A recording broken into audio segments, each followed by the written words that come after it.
காலை வணக்கம். இன்னைக்கு நம்ம பார்க்கக்கூடிய டாபிக் வந்து alternative ways of limits of equity and justice, resource generation and capacity enhancement. இது என்னன்னா ஈக்விட்டி மற்றும் நீதியின் வரம்புகளின் மாற்றம், மாற்று வழிகள், வரம்புகளின் மாற்று வழிகள், வள தலைமுறை மற்றும் திறன் மேம்பாடு. இதை பற்றி நம்ம இன்னைக்கு பார்க்க போறோம். இதில் ஃபர்ஸ்ட் நம்ம என்ன பார்க்கணும் அப்படின்னா சஸ்டைனபிள் சாய்ஸஸ்னால் என்னென்னு பார்க்குறோம். அதாவது பல ஒன்றோடொன்று இணைக்கப்பட்ட காரணிகளால் இன்றைய உலகில் நிலையான தேர்வுகள் மிகவும் பொருத்தமானவை. இதுதாங்க சொல்கிறாங்க. அதாவது sustainable choices are highly relevant today's world due to several interconnected factors. என்னென்ன ஃபேக்டர்ஸ் அதுக்கு இருக்குது, நம்ம என்னென்ன ஃபேக்டர்ஸ்ன்றது நம்ம பார்க்க போகிறோம். முதல் ஃபேக்டர்ஸ் பார்த்திங்கன்னா காடழிப்பு, அப்புறம் வாழ்விடங்களை இழத்தல். நிறைய பேர் வீடு நிறைய இடங்கள் இருக்க வேண்டிய இடங்கள்ல அந்த காடுகள்ல இருக்கக்கூடிய இடங்கள் என்ன பண்ணோம்னா நம்ம வந்து அதோட வாழ்விடங்களை நம்மளோட வாழ்விடங்களா மாற்றி கொண்டு வருகிறோம். இந்த மாதிரி மாற்றங்கள், காலத்துக்கு ஏற்ற மாதிரி நம்ம நிறைய மாற்றங்கள் வந்து இந்த மாதிரி நிறைய விஷயங்கள் நம்ம நடக்கிறதுனால ஃபர்ஸ்ட் பாயிண்ட் முதல் நம்ம பார்க்க வேண்டியது வந்து என்வாயர்மெண்டல் ப்ரிசர்வேஷன் சொல்றோம். அப்படின்னா என்ன அப்படின்னா என்வாயர்மெண்டல் ப்ரிசர்வேஷன் அப்படின்னா எப்படி வந்து இயற்கையை நாம் பாதுகாக்க வேண்டும் அப்படின்றத முதல்ல நம்மளுக்கு இதில் தெரிய வரும். அப்போ வந்து எதுக்காக இந்த சஸ்டைனபிள், எதுக்காக நம்ம எல்லாரும் சஸ்டைனபிலிட்டி பேசணும், ஏன் வந்து சஸ்டைனபிலிட்டி பற்றி பேசணும் அப்படின்னா இது வந்து கண்டிப்பாக வந்து ஒன்று சார்ந்திருப்பதுனால இது சும்மா அப்படி விட்டுற முடியாது. இது வந்து இப்போ ஒரு விஷயத்தை நம்ம ஆரம்பிச்சோன்னா அது இன்னொரு விஷயத்தை அது பாதிக்கும். இப்போ வந்து தொழிற்சாலை நல்லா சிறப்பாக கொண்டு சென்றோம் என்றால் அது கண்டிப்பாக மற்றவற்றை மாறும். மற்ற விதத்துல வந்து ஏதாவது வந்து என்ன சொல்றது, கார்பன் எமிஷனால இல்ல கழிவுகள் ஏதாவது வெளியேற்றதுனால, பொல்யூஷனால, மாசுபடுவதனால கண்டிப்பாக பிரச்சனைகள் ஏற்படும். ஸோ எல்லாமே விவசாயமா இருந்தாலும் சரி, தொழிற்சாலைகளாக இருந்தாலும் சரி, மக்களுடைய நடவடிக்கைகளாக இருந்தாலும் சரி, எந்த ஒரு விஷயங்கள் நம்ம எடுத்தாலும், தொழில்நுட்பமாக இருந்தாலும் சரி, இல்லை புத்தாக்கமாக இருந்தாலும் எது எடுத்தாலுமே எல்லாமே ஒன்றை சார்ந்திருப்பதனால கண்டிப்பாக அதுல சில விஷயங்கள் நம்மளுக்கு தெரிய வரும் அப்படின்றது சொல்ல வராங்க. ஸோ இதில் என்னென்னு பார்க்கணும்னா மெயினாக நம்ம பார்க்க வேண்டியதுனா ஃபர்ஸ்ட் திங் வந்து என்வாயர்மெண்டல் ப்ரிசர்வேஷன். ஸோ ஃபர்ஸ்ட் நம்ம என்ன பண்ணால் இது எதுக்காக செய்யணும்னா முதல் விஷயம் வந்து என்வாயர்மெண்ட்டை ப்ரிசர்வ் பண்ணணும், அதாவது சுற்றுச்சூழலை நாம் பாதுகாக்க வேண்டியதாக உள்ளது. ரெண்டாவது வந்து காலநிலை மாற்றம், மிட்டிகேஷன் சொல்லுவாங்க, தணிப்பு அப்படின்றது. இது என்ன அப்படின்னா நிறைய வந்து காலநிலைன்னு பார்க்கும்போது நம்ம என்ன யோசிக்கணும் அப்படின்னா கிரீன் ஹவுஸ் கேஸ் எமிஷன்ஸ் நிறைய வருது. அதாவது இந்த என்ன சொல்றது, வாயுகள் அதிகமாகுது. பசுமை இல்லா வாயு வெளியேற்றத்தை குறிப்பதை பற்றி இதை பார்க்குறோம். இதுல என்னன்னா இந்த இதனால என்னாகுன்னா இந்த கிளைமேட் சேஞ்ச் ரொம்ப ரொம்ப முக்கியம் அப்படின்னு சொல்லி ஏற்கனவே உங்களுக்கு கிளாஸ் சொல்லியிருக்கேன். ஸோ இப்பயும் நான் திருப்பி இன்சிஸ்ட் பண்றேன். ஸோ ஃபர்ஸ்ட் ஒன் வந்து முதல் விஷயம் வந்து என்வாயர்மெண்டோடைய ப்ரிசர்வேஷன். என்வாயர்மெண்டல் ப்ரிசர்வேஷன் என்ன சொல்றோம்னா இதுல வந்து இயற்கை வளங்கள், என்வாயர்மெண்டல் நம்ம வந்து இருக்கிற என்வாயர்மெண்ட் நம்ம பாதுகாக்க வேணும். அப்ப என்ன பண்ணணும் அப்படின்னா ஃபர்ஸ்ட் திங் இஸ் இயற்கை வளங்களை நாம் பாதுகாக்க வேணும். இருக்கிற இயற்கை வளங்களை நாம் பாதுகாக்க வேண்டும். ரெண்டாவது நல்ல பாயிண்ட் புரிஞ்சுக்கோங்க. ஃபர்ஸ்ட் வந்து என்வாயர்மெண்டல் ப்ரிசர்வேஷன் சொல்றோம். இதுல ஃபர்ஸ்ட் பாயிண்ட்ல 3 விஷயங்கள் தெரிஞ்சுக்கணும். ஒண்ணு வந்து நேச்சுரல் ரிசோர்சஸ், இயற்கை வளங்களை நாம் பாதுகாக்க வேண்டும். ரெண்டாவது வந்து ப்ரொடெக்டிங் ரெடியூசிங் பொல்யூஷன், அதாவது மாசுபடுத்துவதை நாம் கட்டுப்படுத்த வேண்டும். அது நல்லா புரிஞ்சுக்கோங்க. ஸோ மாசுபடுத்துவதை நாம் கட்டுப்படுத்த வேண்டும். மூணாவது ப்ரொடெக்டிங் பயோடைவர்சிட்டி, பல்லுயிர்கள் இருக்கிறதை அதை நம்ம என்ன பண்ணணும், பாதுகாக்க வேண்டும். அவங்களெல்லாம் நம்ம பாதுகாத்து அவங்கள நம்ம கொண்டு. ஆக்சுவலாக வந்து அந்த காலத்தில் பார்த்தீங்கன்னா நீங்கள் ஸ்கூலில் படிச்சிருப்பீங்க. என்ன படிச்சிருப்பீங்க அப்படின்னா ஒரு ஹியூமன் அந்த சைக்கிள் செயின் இருக்கும். அப்படின்னா ஃபுட் செயின் ஒன்று இருக்கும். ஃபுட் செயின் அப்படின்னா இந்த பர்டிகுலர் இதுக்கு இது சாப்பிடும், அடுத்து வந்து இதை வந்து சாப்பிடுவாங்க. ஸோ நம்மளுக்காகவே வந்து சில விலங்குகள் கொடுக்கப்பட்டுள்ளது, அந்த விலங்குகளுக்கு இன்னும் விலங்குகள் கொடுக்கப்பட்டிருக்கிறது, அந்த விலங்குகளுக்கு சில உணவுகள் இருக்கின்றது. சில விஷயங்கள்லாம் புல்லு இல்லைன்னா மரங்கள் பழங்களை சாப்பிட்டு இல்லை அதுலேருந்து அது வாழும். ஸோ அப்படின்றப்போ ஒவ்வொன்றுக்கும் ஒரு இது கொடுத்துருப்பாங்க. ஸோ இறுதியாக இது எல்லாத்தையும் வந்து அனுபவிக்கிறது யாருன்னா மனிதன். ஸோ இந்த ஒரு ஃபுட் சப்ளை செயின் நீங்கள் கேள்விப்பட்டிருப்பீங்க. அந்த ஃபுட் சப்ளை செயினில் வந்து எப்படி வந்து ஒரு ஒரு ஒரு ஃப்ராகுக்கு, ஒரு பாம்புக்கு என்ன வேணும், ஒரு அடுத்து ஒரு ஆடுக்கு என்ன வேணும், அதுக்கப்புறம் ஒரு சிங்கத்துக்கு என்ன வேணும், அதுக்கப்புறம் மனுஷனுக்கு என்ன வேணும் அப்படின்றதெல்லாம் ஒரு சைக்கிள் மாதிரி நீ படிச்சிருப்பீங்க. ஸோ இந்த சைக்கிள் நம்ம வந்து கண்டிப்பா நமக்கு கடவுளே படைச்சிருக்காரு, இதுக்கு இதுதான் அப்படின்னு சொல்லி படைச்சிருக்கும் போது நம்ம எல்லாத்தையும் அழிக்கிறதுக்கு நமக்கு உரிமை இல்லை. நம்ம வந்து மேபி அதை கன்சியூம் பண்ணி உட்கொண்டு அழிக்கிறத விட மாசுபடுதல் மிகவும் அழிவுக்கு. ஏன்னா மாசுபடுறதுனால நம்மளுக்கெல்லாம் இப்போ கோவிட்ல பிரச்சனை இருந்துச்சு. நம்ம எல்லாருமே மனுஷ ரகத்துக்கு என்ன ஆச்சு, பயம் வந்துருச்சு, அச்சம் வந்துருச்சு. நம்மலாம் வந்து செத்து போயிடுவோமா, நம்மளுக்கு வியாதி வந்துருமோன்ற ஒரு பயம் வந்துச்சு. ஏன்னா கம்ப்ளீட்டா வந்து ஆக்சிஜனை என்ன பண்ணிட்டோம், நம்ம சுவாசிக்கிற காத்தையும் நம்ம என்ன பண்ணிட்டோம், மாசுபடுத்தி விட்டோம். அதனால ஒரு ஒரு காலகட்டத்துக்கு அப்புறம் வந்து பார்த்தீங்கன்னா அந்த உலகத்தையே என்ன பண்ணுது, சுத்திகரிப்பதற்காகவே இந்த கோவிட் வந்திருக்கு. கோவிட் இது மாதிரி முன்னாடி வந்திருக்கு, எவ்வளோ வருஷத்துக்கு முன்னாடி வந்திருக்கு. என்னன்னா அந்த பீரியட்ல வந்து என்ன பண்ணுவோம், நம்மள அடைச்சி வச்சிருவாங்க. இவ்வளவு நாள் காட்டுக்குள்ள எல்லா மிருகங்களையும் வந்து அடைச்சி வச்சு இருந்தாங்க. நம்மலாம் வந்து ஜாலியாக சுத்திட்டு இருந்தோம். நம்ம அவங்க இடத்துலையும் போய் ஆக்கிரமிச்சிட்டு இருந்தோம். இந்த கோவிட் டைம் நம்ம என்ன பண்ணோம்னா, நம்ம நம்ம இடத்துல நம்ம அடைச்சி வச்சுட்டாங்க, நம்மளை ஜெயில் பண்ணிட்டாங்க. எங்கேயுமே போகக்கூடாது, வீட்டுக்குள்ளே தான் நீ இருக்கணுன்றப்ப அந்த நேரத்துல மிருகங்கள் வர ஆரம்பிச்சிச்சு, எல்லா பறவைகள் வர ஆரம்பிச்சிச்சு. மாசுபட்டதெல்லாம் என்ன ஆச்சுன்னா சீர்நிலைக்கு. அது வந்து அதுக்கு ஒரு என்ன சொல்றது, இட் இஸ் அ சைக்கிள். அது ஒரு சைக்கிள். அந்த அந்த சைக்கிள்ல அது தானே சரி. இப்போ ஜென்ரலா சொல்லுவாங்க, காய்ச்சல் வந்துச்சுன்னா நீங்க டாக்டர்கிட்ட போகவே தேவையில்லை. அது என்ன அப்படின்னா நம்ம பாடியை வந்து சீர் செய்வதற்காக அது வருது.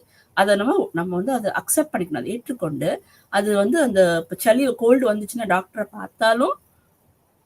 பார்த்தாலும் ஒரே வாரத்தில் முடியும், பார்க்கட்டலன்னா 7 நாள்ல முடியும்னு சொல்லுவாங்க. அப்ப என்ன அர்த்தம், என்ன பார்த்தாலும் வரதான் செய்யும், போகதான் செய்யும் அப்படின்றப்ப இதெல்லாம் ஒரு சைக்கிள். இது வந்து நம்ம இந்த உலகத்துல இருக்கக்கூடிய சில விஷயங்கள் இயற்கை விஷயங்கள் நம்ம கையில இல்லை.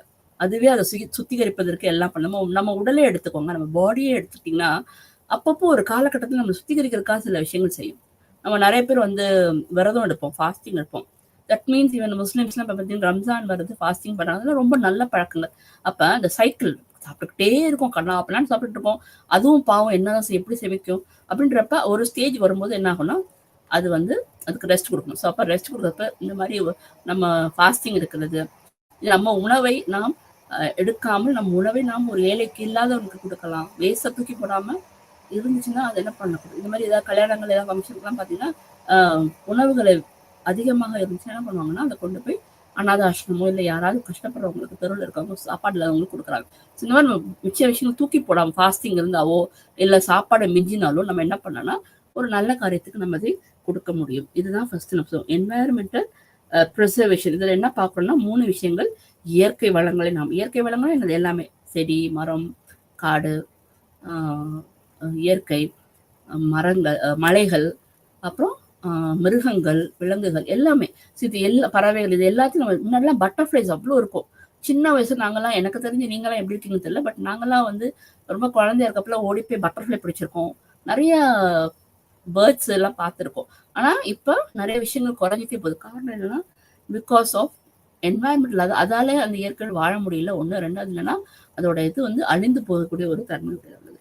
ரெண்டாவது பார்த்தீங்கன்னா கிளைமேட் சேஞ்ச், கால மாற்றம் தணிப்பு, மிட்டிகேஷன். இது என்ன சொல்ல வருது அப்படின்னா இந்த கிரீன் ஹவுஸ் கேஸ், அதாவது பசுமையில்லா வாய்வு வெளியேற்றுவதற்கு அதை வெளியேற்றுவதை நாம் குறைக்க வேண்டும் என்று இதில் சொல்லப்படுகிறது. இதில் என்ன குறிப்பாக பார்க்கணும்னா நம்ம எனர்ஜி கன்சம்ஷன் பண்ணுவோம், நம்ம டிரான்ஸ்போர்ட்டேஷன் ஈகோ ஃப்ரெண்ட்லினா என்ன அப்படின்னா மேபி பெட்ரோல், கேஸ், டீசல் அதெல்லாம் இல்லாமல் இன்னும் ஈகோ ஃப்ரெண்ட்லி அப்படி போகலாம். இப்போ எலக்ட்ரிசிட்டி வெஹிக்கிள் வந்துருச்சுன்றாங்க. ஸோ வாகனங்கள்ல எலக்ட்ரிசிட்டி வெஹிக்கிள் வந்துருச்சு. ஸோ அப்படி வந்துச்சுன்னா இப்போ நிறைய நாடுகளில் வந்து இப்போ ஆட்டோமொபைல்ஸ் எல்லாமே கொஞ்சம் கொஞ்சம் குறைஞ்சிட்டே போகுது இல்லையா. இந்த மாதிரி வண்டிகள்லாம் குறைஞ்சிட்டு எல்லாமே எலக்ட்ரிசிட்டி. ஸோ நைட் ஃபுல்லாக நம்ம சார்ஜ் போட்டோம்னா, ஃபோன் சார்ஜ் பண்ணுற மாதிரி வெஹிக்கிளை சார்ஜ் பண்ணிட்டோம்னா காலையில் பெட்ரோல் போடாமல் நம்ம மட்டும் போய்க்கலாம். ஸோ சத்தமும் குறைவாக இருக்கும். அதே சமயத்தில் நம்ம எரிசக்திகளும் பயன்படுத்த தேவையில்லாத ஒரு விஷயங்களா இருக்கிறது. ஸோ இந்த மாதிரி நம்ம வந்து ஈகோ ஃப்ரெண்ட்லி டிரான்ஸ்போர்ட், அதாவது மாசுபடாமல் இருப்பது. அப்புறம் அதிகமாக மக்கள் தொகை பெருக்கம் இருப்பதுனால பார்த்தீங்கன்னா சில இடங்கள்ல எங்க டெல்லி வரைக்கும் கூட பாருங்களேன், எல்லா இடங்களையும் டிராஃபிக் பயங்கரமா இருக்கும். அது காரணம் என்னன்னா மக்கள் தொகை பெருக்கம். மக்கள் தொகை பெருக்கத்தையும் நம்ம கட்டுப்படுத்த வேண்டும். அதான் உங்களுக்கு முதலே நான் சொன்னேன், பொருளாதாரத்தில் படிக்கும் போது மக்கள் தொகை பெருக்கத்தை நம்ம கட்டுப்படுத்த வேண்டும். இப்படியே போச்சுன்னா நம்ம நாட்டோட நிலவரம் ரொம்பவும். ஏன்னா இன்னொரு விஷயம் நல்லா புரிஞ்சுக்கணும், கோவிட் டைம்ல எல்லா ஊர்கள்லையும் எல்லாருமே இறந்து போனாங்க, நிறைய பேர் வந்து இறந்து போனாங்க எல்லா நாடுகள்லையுமே. ஆனால் இந்தியாவில் மட்டும் அந்த இழப்பு குறைவாக தான் இருந்துச்சு. ஏன்னா நம்மளுக்கு நல்ல எதிர்ப்பு சக்திகள், நம்ம உடம்புல நம்மளுக்கு நிறைய எதிர்ப்பு சக்திகள் இருந்துச்சு. நம்ம உடம்புல எதையும் வெயிலுக்கும் மழைக்கும் அஞ்சாத ஒரு மனித நம்மளுக்கு அந்த ஒரு சொல்றது எதிர்ப்பு சக்தி நம்மளுக்கு அதிகமா இருந்தாலும் வெயிலுக்கும் மழைக்கும் நம்ம வந்து எதுவுமே நம்மளுக்கு அஃபெக்ட் ஆகாது. ஏன்னா நம்ம வந்து அந்தந்த காலகட்டத்தில் அதாவது செஞ்சிருக்கோம். ஏன்னா நம்ம உட்கொண்டு சாப்பிட்ற நவதானியங்கள், நான் அந்த காலத்துல நவதானியங்கள் கொடுத்தாங்க. ஹிந்துஸ் கல்ச்சர்ல பாத்தீங்கன்னா நிறைய இருக்கும் நவதானியங்கள். நவராத்திரிகள்ல செய்வாங்க. கோயிலுக்கு போனீங்கன்னா நீங்க பாத்தீங்கன்னா தானியங்களை சுண்டலா வச்சு கொடுப்பாங்க. இல்லைன்னா சம் கைண்ட் ஆஃப் குட் அதாவது என்னென்ன நல்லது உடம்புக்கோ அதெல்லாம் வந்து அந்த கல்ச்சர்ல செய்யறாங்க. அது மாதிரி ஒவ்வொரு காலகட்டத்திலையும் ஒன்று அப்படி சில சில விஷயங்கள் நடைபெறுகின்றது. இதெல்லாம் நம்ம நாட்டில் வந்து ஒரு சிறப்பானவைகள். இதை நம்ம மறக்கக்கூடாது. இப்போ பார்த்தீங்கன்னா ஃபாஸ்ட் ஃபுட்ஸ் வந்துருச்சு. குழந்தைங்கள்லாம் இப்போ இருக்கிற ஜென்ரேஷன் எனக்கு தெரிஞ்சு இப்போ ஒரு 5 வருஷமா 10 வருஷமா கூட வச்சுக்கோங்க, எல்லாருமே ஆல்மோஸ்ட் எல்லாருமே வந்து வெளியே போய் சாப்பிடணும் ஆசைப்படுறாங்க. அதுவும் இந்த மாதிரி ஃபுட் அதாவது இந்த ஃபுட்டெல்லாம் வந்து அவங்களுக்கு உடம்புக்கு நல்லது இல்லைன்னு தெரிஞ்சுமே அவங்க சாப்பிட்றாங்க. ஏன்னா அந்த காலத்து சாப்பிட்ற இட்லியோ தோசையோ இல்லை நம்ம அந்த ஒரு கூழ் கம்பங்கூழ் கேப்பக்கூழ் இதெல்லாம் குடிச்சு நம்ம சாப்பிட்டு வளர்ந்துருக்கோம். ஆனால் இப்போ இருக்கிறவங்கலாம் அதை சாப்பிட முடியல. பிரேக்ஃபாஸ்ட் டின்னர் பார்த்தீங்கன்னா டிஃப்ரெண்ட்டாக இருக்குது. நம்மலாம் அந்த காலத்தில் எல்லாமே சாப்பிட்ருக்கோம். பழங்கள் கொடுப்பாங்க, பழங்கள் சாப்பிட்ருக்கோம். இப்போ பழச்சாறு கூட குழந்தைங்க சாப்பிட மாட்டேங்க. வெளியே போய் பெப்சி கோக் ஸ்ப்ரைட்னு குடிக்கிறாங்க. ஸோ அப்படின்றப்ப அவங்களோட ஹெல்த்தும் அஃபெக்ட் ஆகுறதுக்கு வாய்ப்பு இருக்குது. அதனால இந்த வந்து ஈகோ ஃப்ரெண்ட்லி டிரான்ஸ்போர்ட்டேஷன் சொன்னேன். அடுத்து என்ன பண்ணோம், விவசாயத்துல கூடிய எப்படி விவசாயத்துல எடுத்து போகிறாங்க, நடவடிக்கைகள் எப்படி இருக்கு, அவங்க எப்படி வந்து விவசாய நடைமுறைகளை எப்படி கொண்டு பின்பற்றுகிறார்கள், அதுவும் ரொம்ப முக்கியம். இதுல ஏன்னா விவசாயம்ன்றப்ப அதோட ப்ராக்டிஸ் வந்து ஆர்கானிக்கா இருந்தா ரொம்ப நல்லது. கூடிய மடிக்கு கெமிக்கல் ஃபர்டிலைசர்ஸ் அந்த மாதிரி உரங்கள் அதெல்லாம் வந்து நம்ம வந்து அவாய்ட் பண்ணி எப்படி வந்து இயற்கையாகவே நம்ம வந்து அதை நல்வழிப்படுத்தி கொண்டு போகலான்றதை நம்ம பார்க்கலாம். இது ரொம்ப முக்கியம். மூணாவது வந்து ரிசோர்ஸ் கெப்பாசிட்டி, அதாவது அந்த அந்த ரிசோர்ஸ் வந்து எப்படி இருக்கு, அதோட ஸ்கேசிட்டி வள பற்றாக்குறைன்னு சொல்றாங்க. அதாவது ரிசோர்ஸஸ் வந்து ரொம்ப கம்மியாயிட்டே போயிட்டு இருக்கு. எப்படி அப்படின்னா இயற்கை வளங்களை நம்ம பயன்படுத்த அது நம்மளுக்கு ஒண்ணு வந்து ஓவரா பயன்படுத்தி அது இல்லாம ஆக்கிடுவோம். அப்படி இல்லைன்னா நம்ம என்ன பண்ணுவோம்னா தப்பான ஒரு கைண்ட் ஆஃப் என்ன சொல்றது மெத்தடாலஜி யூஸ் பண்ணி ஒரு ஒரு என்ன சொல்றது ஒரு ப்ரொடக்ஷன் பண்ணும்போது அந்த வந்து அது மாசுபடுற மாதிரி நம்ம என்ன பண்றோம், சில விஷயங்களை பண்ணிட்டு எனக்கு பிசினஸ் வேணும், நான் லாபம் சம்பாதிக்கணும், அதை பத்தி நான் கவலைப்படலாம் அப்படின்ற மாதிரி சில பேர் என்ன பண்ணுவாங்க, அதே மாசுபடுது. அதே மாதிரி அந்த குப்பையை கொண்டு போய் எங்க போடுறாங்க, என்ன செய்யறாங்க. நிறைய வந்து நம்ம வீட்லயே பாத்தீங்கன்னா உங்களுக்கு வரக்கூடிய அந்த காய்கறிகள் வேஸ்ட் எல்லாம் இருந்துச்சுன்னா, கண்டிப்பா உங்களுக்கு இடம் இருந்துச்சுன்னா, கிராமத்துல உள்ள மக்களா இருந்தீங்கன்னா இல்லைன்னா கொஞ்சம் வீட்டுல பின்னாடி இடம் இருந்துச்சுன்னா அதை அப்படியே சேர்த்து வச்சு என்ன பண்ணலாம், ஒரு பித்து மாதிரி குழி தோண்டி அதை போட்டு புதைச்சிட்டு அதுல ஒரு நல்ல மரம், ஒரு தென்னை மரமோ ஒரு நல்ல மரமோ நீங்க நட்டினீங்கன்னா அதுவே ஒரு நல்ல உரமாக. அதனாலதான் நிறைய பேர் பார்த்தீங்கன்னா இறந்து போன நாய் மிருகங்கள்லாம் என்ன பண்ணுவாங்கன்னா நல்லா புதைச்சிருவாங்க, எரிக்க மாட்டாங்க. விலங்குகள்லாம் எல்லாத்தையுமே வந்து மண்ணில் புதைச்சிருவாங்க. ஏன்னா மண்ணில் மக்கும் போது அந்த மண் வந்து அதுக்கு உரமாக மாறிடுது. ஸோ நம்மளுடைய கழிவுகள் கூட அது உரமாக எல்லாத்துக்குமே மாறுது. விவசாயத்தை சொல்றாங்கல்ல, டாய்லெட் ஃபெசிலிட்டிஸ்லாம் வேணாம், நாங்கள் வந்து இயற்கையாகவே பண்ண போறோம் அப்படின்னு சொல்றாங்க. ஆனால் இதெல்லாம் என்ன ஆகும்னா அவங்க என்ன நினைக்கிறாங்க, அது வந்து கண்டிப்பாக இந்த உரமாக அது மாறுகிறது மண்ணுக்கு அப்படின்னு நினைக்கிறாங்க. ஆனா வந்து எல்லாரும் எல்லா விதத்தையும் செய்யும்போது சில விஷயங்கள் யோசிக்க வேண்டியதாக உள்ளது. ட்ரைனேஜ் எதுக்கு வைக்கணும் எதுக்கு வைக்கக்கூடாதுன்னா சில விஷயங்கள்லாம் சொல்லியிருக்காங்க. அப்படின்றப்ப நாம் அதை சிந்திக்க வேண்டியதாக உள்ளது. அதே மாதிரி அடுத்த பாயிண்ட் பார்த்தீங்கன்னா சமூக சமத்துவம். ஃபர்ஸ்ட் பாயிண்ட் என்ன சொன்னேன்னா என்வாயர்மெண்டல் ப்ரிசர்வ், அதாவது என்வாயர்மெண்டல் நம்ம ப்ரிசர்வ் பண்ண வேண்டும். ரெண்டாவது வந்து காலநிலை மாற்றம் தணிப்பு அப்படின்றத சொன்னேன். மூணாவது என்ன சொன்னா ரிசோர்ஸ் ஸ்கேசிட்டி, வளங்கள் பற்றாக்குறையாக இருக்கின்றது, அதை பார்க்க வேண்டும். அடுத்து சோஷியல் சமத்துவம். சமத்துவம்ன்றது இப்போ என்ன வருதுன்னா நம்ம எல்லாருக்கும் வந்து ஈக்குவலா டிஸ்ட்ரிபியூட் பண்ணி தர முடியும். இப்போ வந்து சில விஷயங்கள் வந்து சில பேருக்கு மட்டும் தான் கிடைக்கும். நான் வந்து என்ன சொல்ல இயற்கை வளங்களை வந்து சமமாக எல்லாருக்கும் பகிர்ந்தளிக்க முடியும். அதே மாதிரி வந்து தேவையான எல்லாருக்குமே என்ன சொல்லுது, அதாவது யாருமே கஷ்டப்படாம எல்லாருமே கிடைக்கிற மாதிரி எனக்கு இல்லை அப்படின்ற சொல்லாத அளவுக்கு எல்லாருக்குமே வந்து எல்லா வளங்களும் வாய்ப்புகளும் நியாயமாக கிடைக்க வேண்டும். ஸோ அந்த மாதிரி கிடைக்கும் போது அவங்களுக்கு அது பிரச்சனை இல்லாமல் போகும். குறிப்பா பார்த்தீங்கன்னா நம்ம நாட்டில் வறுமை, பசி மற்றும் அத்தியாவசிய தேவைகள் கிடைப்பதில்லை. ஸோ இதெல்லாம் நம்ம என்ன பண்ணலாம், உறுதி செய்ய வேண்டியதாக உள்ளது. கண்டிப்பாக நாம் இதை பார்த்து கொள்ள வேண்டும். ஸோ வறுமை இல்லாமல் ஒழிக்க வேண்டும். நல்லா புரிஞ்சுக்கோங்க. வறுமையை ஒழிக்கணும்னா என்ன பண்ணணும் அப்படின்னா, நான் நிறைய உங்க கிளாஸ் சொல்லியிருக்கேன். பாவர்ட்டி குறைக்கிறதுக்கு நம்ம என்ன பண்ணலாம்னா, ஆக்சுவலா பாவர்ட்டி வறுமை கூடுவதற்கான காரணம் என்ன அப்படின்னு பார்த்தீங்கன்னா, அந்த காலத்துல வந்து மால்தஸ்ன்றவர் வறுமையை பத்தி நிறைய சொல்லியிருக்காரு. என்ன சொல்லியிருக்காருன்னா, வறுமை வந்து சில விஷயங்கள்னால இது வந்து கூடுகின்றது, ப்ரொக்ரெசிவா இருக்கு.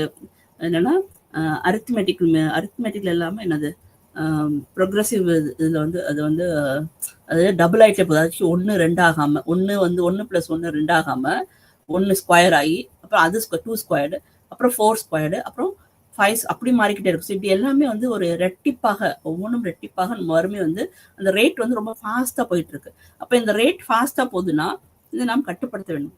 அப்போ வறுமையை கட்டுப்படுத்தணும்னா பாப்புலேஷனை கட்டுப்படுத்தணும்னு சொல்லியிருப்பாரு. அப்போ எப்படி சொல்லியிருப்பாருன்னா ப்ரிவென்டிவ் மெஷர்ஸ் அண்ட் இன்னொன்று வந்து என்ன சொல்லியிருப்பாருன்னா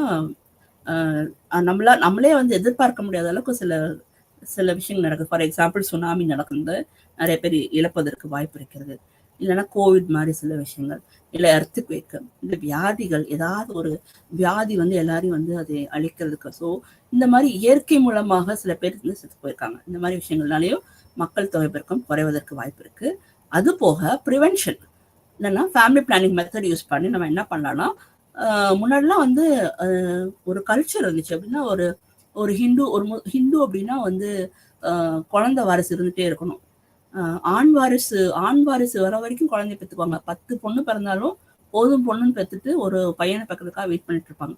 ஏன்னா பிகாஸ் அவங்களோட அஷ்டிய கலைக்கிறதுக்கு ஆண் வாரிசு தான் இருக்குன்றது அவங்களுடைய கலாச்சாரம், அவங்களுடைய ரிலீஜியஸ் ஃபெய்த்.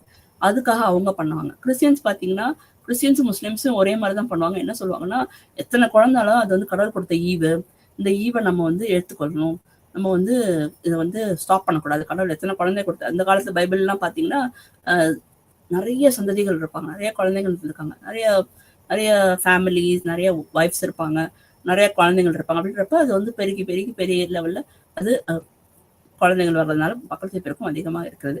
அதே மாதிரி இதனால என்ன ஆகும்னா மக்கள் தொகை பெருக்கத்தை அவங்க என்ன பண்ணுவாங்கன்னா குழந்தை வந்து நீ ஸ்டாப் பண்ணக்கூடாது, அது பாவம் அப்படின்றது ஒரு கலாச்சாரம். ஸோ இதெல்லாம் வந்து அவங்க ரிலிஜன்ல அவங்க ஒரு ஃபெய்த்தோட இருக்கிறதுனால கண்டிப்பா என்ன பண்ணுவாங்கன்னா அவங்க வந்து குழந்தை பெற்றுக்கொள்வதில் எந்த விதமான இதெல்லாம் ஆனா இப்ப நடைமுறையில பாத்தீங்கன்னா இப்ப யோசிக்க ஆரம்பிக்கிறோம் எல்லாருமே.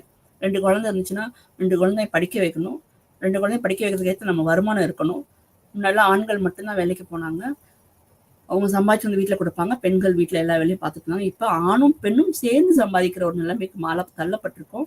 அது மட்டும் இல்லாம ஒரு குழந்தையா 2 குழந்தையான்றப்ப அந்த ஷேர் பகிரப்படுகிறது. 10 குழந்தைங்க இருந்தா எப்படி இருக்கும்போது யோசிங்க. ஸோ ஒரு குழந்தைக்கு ஃபீஸ் கட்டுறதுக்கு ரொம்ப கஷ்டப்படுறாங்க நிறைய ஃபேமிலிஸ்ல. அப்படின்றப்ப எப்படின்னா குழந்தைய வந்து இன்ஜினியரிங் படிக்க வைக்கணும், மெடிசன் படிக்க வைக்கணும், அப்ராடுக்கு அனுப்பணும், இங்க படிக்க வைக்கணும், அங்க படிக்க வைக்கணும், அந்த மாதிரி வேலைக்கு அனுப்பணும். அப்படின்றப்ப நேச்சுரலா என்ன ஆகும்னா செலவுகள் அதிகமாக வருது. அப்படின்றப்ப அதுக்கேற்றவாறு அவங்க அதை பார்க்க வேண்டும். இதெல்லாம் அதுல நீங்க யோசிக்கணும். அப்ப ஒரு பாப்புலேஷன் வந்து கண்ட்ரோல் பண்ணணும், அப்பதான் வறுமையை நாம் கட்டுப்படுத்தும். இயற்கை மூலமாக சாவுகள் ஏற்படலாம், மக்கள் தொகை பெருக்கம் கட்டுப்படும். 2வது வந்து இந்த மாதிரி ப்ரிவென்ஷன், அதாவது ஃபேமிலி பிளானிங் மெத்தட்ஸ், இல்லை அவங்க செல்ஃப் கண்ட்ரோல்னா அவங்கள கட்டுப்படுத்துவது. சரி வேணாம் நம்ம போதும் ஒரு குழந்தைய நிறுத்திக்கும் அப்படின்னு சொல்லி அவங்களே அவங்க செல்ஃப் கண்ட்ரோல்ல அவங்க எந்த விதமான காண்டம்ஸ் எதுவும் யூஸ் பண்ணாம அவங்க வாழ்க்கையில வாழ்ந்தாங்கன்னா அது வந்து இயற்கையாகவே அவங்களுக்கு என்ன ஆகும்னா உடம்புக்கும் நல்லது, அவங்களுக்கு எந்த பாதிப்பும் வராது. இதே வந்து ஃபேமிலி பிளானிங் மெத்தட் யூஸ் பண்ணி ஏதாவது பண்ணிட்டாங்கன்னா கண்டிப்பாக பெண்களுக்கு கர்ப்பப்பையில பிரச்சனைகள் வருகின்றன. ஸோ அதனால வந்து இயற்கையாகவே எந்த ஒரு விஷயம்னாலுமே இயற்கையாகவே நம்ம வந்து வாழ பழகிட்டோம் என்றாலே கண்டிப்பா நம்மளுக்கு வரும். இது ஒண்ணு. 2வது எக்கனாமிக் ஸ்டெபிலிட்டின்னு சொல்றாங்க. எக்கனாமிக் ஸ்டெபிலிட்டினா பொருளாதார ஸ்திரத்தன்மை அப்படி இருக்குன்றதை எப்படி பார்க்கணும். இப்பனா ஒரு புத்தாக்கம் இருக்கலாம். இப்போ வந்து எக்கனாமிக் நல்லா வந்துச்சுனாலே என்னங்கன்னா புத்தாக்கம் வர ஆரம்பிக்கும். நிறைய கிரீன் ஜாப்ஸ், அதாவது பசுமைக்கு, அதாவது ஒரு நல்ல ஒரு வீடு ஒரு கன்ஸ்ட்ரக்ஷன் பண்றாங்க, ஒரு இண்டஸ்ட்ரி பண்றாங்கன்னா அது வந்து பசுமை கொண்டு வர மாதிரி செய்வாங்க, ரீசைக்கிள் பண்ணுவாங்க, ரீயூஸ் பண்ணுவாங்க. ஸோ இப்போ ஃபார் எக்ஸாம்பிள் எனக்கு தெரிஞ்சு தாஜ் ஹோட்டல் வந்து முன்னாடி எனக்கு ஒரு ரொம்ப வருஷத்துக்கு முன்னாடி பார்க்கும்போது தாஜ் ஹோட்டல் அது வந்து ஒரு ஃபேமஸான ஹோட்டல். அந்த ஹோட்டல் வந்து ஈக்கோ ஹோட்டல் சர்டிஃபிகேட் வாங்கியிருக்கு. என்ன அப்படின்னா அந்த ஹோட்டல்ல வரக்கூடிய அந்த சமைக்கக்கூடிய அந்த எல்லா காய்கறிகளுடைய மிச்சம் மீதி காய்கறி, இப்போ வெங்காயத்தோட தோல், இந்த மாதிரி எல்லாமே இருக்கு இல்லையா, இந்த மாதிரி சில விஷயங்கள்லாம் அதெல்லாம் கலெக்ட் பண்ணி வச்சிருப்பாங்க. அதே மாதிரி சாப்பிட்டு முடிச்சு ஏதோ வேஸ்ட் இருந்தாலும் சேர்த்து வச்சிருப்பாங்க. இது என்ன பண்ணுவாங்கன்னா அவங்க உள்ள கார்டனுக்கே அங்க ஒரு பெரிய தோட்டம் வச்சிருக்காங்க. அந்த தோட்டத்துல என்ன வாசல்ல என்டர் ஆகும்போது, ஹோட்டலுக்கு வாசல்ல என்டர் ஆகும்போது என்ன பண்ணுவாங்கன்னா அதுல ஃபுல்லா வந்து ஒரு பிட் மாதிரி பண்ணி அதுல உரத்தை உண்டாக்கி அவங்களே உரம் போட்டு ஒண்ணுமே தேவையில்ல, தண்ணி மட்டும் ஊற்றினா போதும், தானாகவே அந்த செடிகள் மரங்கள் வளர ஆரம்பிக்கும். ஸோ இது ஒரு விஷயம். அதே மாதிரி அந்த ஹோட்டல்ல இருந்து வரக்கூடிய தண்ணி கசிவுகள் வெளியே வருதுன்னா அந்த கசிவுகள் என்ன பண்ணுவாங்கன்னா மறுசுழற்சி. ஸோ ரீயூஸ் பண்ணிக்கிறாங்க, வேஸ்ட்டை ரீயூஸ் பண்ணிக்கிறாங்க, சில நேரம் வேஸ்ட்டை வந்து ரீசைக்கிள் பண்ணிக்கிறாங்க. ரீசைக்கிள் பண்றதுன்னா நான் அப்ப சொல்றது ரீசைக்கிள், மறுசுழற்சி பண்றது. என்ன பண்ணுவாங்கன்னா தண்ணியை வந்து சுத்திகரித்து மறுபடியும் இது பண்ணி மறுபடியும் அந்த தண்ணி என்ன பண்ணுவாங்க, செடிகளுக்கு தண்ணியாகவோ இல்லை அவங்களுக்கு குடிக்கிற தண்ணியாகவோ அதை குளிக்கிறதுக்கோ இல்லை பயன்படுத்துவதற்கோ அதை கொண்டு செல்கிறார். இதை வந்து மறுசுழற்சோ நம்ம வந்து யூஸ் பண்ணிக்கலாம், இல்லைன்னா அதை ரீசைக்கிள் பண்ணிக்கலாம் அப்படின்றத அதில் சொல்ல வராங்க. அதே மாதிரி ஹெல்த், ஆரோக்கியம் மற்றும் நல்வாழ்வு, இப்பதான் நான் சொல்லிட்டு. ஸோ இதெல்லாம் எதுக்கு நம்ம யோசிக்கணும், ஏன் சஸ்டைனபிலிட்டி பேசுறோம் அப்படின்னா இனி வர்ற காலங்கள்ல நம்மளுடைய ஆரோக்கியத்தை பத்தி நம்ம ரொம்ப கேர்ஃபுல்லா இருக்கணும். நம்ம வெல்பீயிங், நம்ம நல்வாழ்வு பத்தி ரொம்ப யோசிக்கணும். ஏன்னா மாசுபடுத்துறதுனால நம்மளுக்கு என்ன ஆகுது, நிறைய பிரச்சனைகள் வருகிறது. குறிப்பா பாத்தீங்கன்னா கெமிக்கல்ஸ், ஹார்ம்ஃபுல் கெமிக்கல்ஸ். இப்ப வந்து முன்னாடிலாம் பழங்களை வந்து மரத்துல பறிச்சு அப்படியே சாப்பிடுவோம். சும்மா மரத்துல ஏறினா பறிச்சுட்டு அப்படியே சாப்பிட்டு முடிச்சிருவோம், கழுவ கூட தேவையில்லைன்னு அப்படிதான் இருந்தோம். ஆனா இப்ப எத்தனை கழுவுனாலும் அதுக்கு மேல ஒரு கெமிக்கல் இது இருக்கு. எல்லாத்தையுமே கெமிக்கல் இருக்கு. எல்லாத்தையுமே என்ன பண்ணாங்க, ஒரு ஃபர்டிலைசர் போட்டுருவாங்க, இல்லை ஏதாவது கெமிக்கல் போட்டு அதை ஒரு அக்ரிகல்ச்சர் பண்ணும்போது ஈவன் ப்ரிசர்வேட்டிவ்ஸ். இப்போ நம்ம வந்து டின் ஃபுட்ஸ் வாங்குறோம், பேக்டு ஃபுட்ஸ் வாங்குறோம். இது எல்லாமே வந்து சிக்கன் மட்டன் கூட இந்தியாவில் மட்டும்தான் வந்து கோழிகள்லாம் ஆடுகள்லாம் வந்து ஃப்ரெஷ்ஷாக போய் உயிரோட பார்க்க மீன்லாம் அப்படியே ஃப்ரெஷ்ஷாக வரும். நம்ம அதை சாகடிச்சு அதை உடனே என்ன பண்ணுவோம், அதை வெட்டி கழுவி அதை யூஸ் பண்ணுறோம். ஆனால் வெளிநாட்டுல அப்படி கிடையாது. எல்லாமே வந்து ஃப்ரோசனா இருக்கும். எத்தனை நாளைக்குள்ள இருக்கும் உள்ளே தெரியாது, பட் எல்லாமே நீட்டா பேக் பண்ணி உள்ள வச்சிருப்பான். ஸோ இந்த மாதிரி விஷயங்கள்லாம் நம்ம வந்து கொஞ்சம் யோசிக்க வேண்டியதாக உள்ளது. ஸோ இதெல்லாம் வந்து இதெல்லாம் நம்மளும் பண்றோம். நல்ல ஃபாஸ்ட் ஃபுட்னா என்ன சொல்றேன்னா, வெளியில போய் என்ன பண்றாங்க, அந்த குழந்தைங்க என்ன பண்ணுதுங்கன்னா இந்த ஹாட் டாக்ஸ் இருக்கு, சிக்கன் மட்டனே வேற மாதிரி செஞ்சு வச்சிருக்காங்க, நக்கட்ஸ்ன்னு சொல்றாங்க. இந்த மாதிரி சில விஷயங்களை வந்து செயற்கையாக அதை வந்து செய்து அதுக்கு ஒரு கெட்டு போகாம இருக்கிறதுக்கு அதுக்கு ஒரு ப்ரிசர்வேட்டிவ் உள்ள வச்சுட்டு அதை இதுல போட்டு ஃப்ரீசர்ல வச்சிருக்காங்க. அது எந்த அளவுக்கு நம்மளுக்கு உடம்புக்கு நல்லது என்பது நமக்கு தெரியவில்லை. அப்ப எல்லாமே சிக்கன் தான், எல்லாமே மட்டன் தான், பட் செய்கிற விதம் தான் அது வித்தியாசமாக இருக்கு. ஸோ இயற்கையாக மரங்களிலிருந்து பழங்களை எடுத்து சாப்பிடுவது, இயற்கையாகவே மாமிசத்தை நாம் சாப்பிடுவது, இதெல்லாம் நம்மளுக்கு நல்லது அப்படின்னா.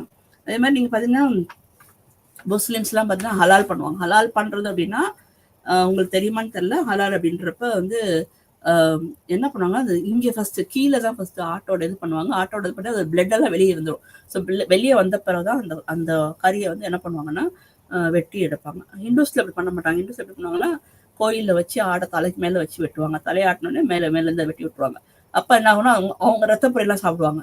இவங்க வந்து இந்த ரத்தம் எல்லாம் சாப்பிட மாட்டாங்க. அப்படின்றப்ப ஒவ்வொரு ரிலிஜனுக்கும் ஒரு கலாச்சாரங்கள் இருக்கு. அதுக்கேற்ற மாதிரி அவங்க என்ன பண்றாங்க, அதை கொண்டு செல்றாங்க. ஸோ எது தப்பு எது ரைட்ன்ற விட மோஸ்ட்லி இப்போ எல்லாருமே ஹலால் பண்ணா சாப்பிட்டா ரொம்ப நல்லது அப்படின்னு சொல்றாங்க. ஸோ இந்த மாதிரி சில விஷயங்கள்லாம் நம்ம தெரிஞ்சுக்கொள்ள. ஸோ ஹெல்த் அண்ட் வெல்பீயிங் ரொம்ப ரொம்ப முக்கியம்.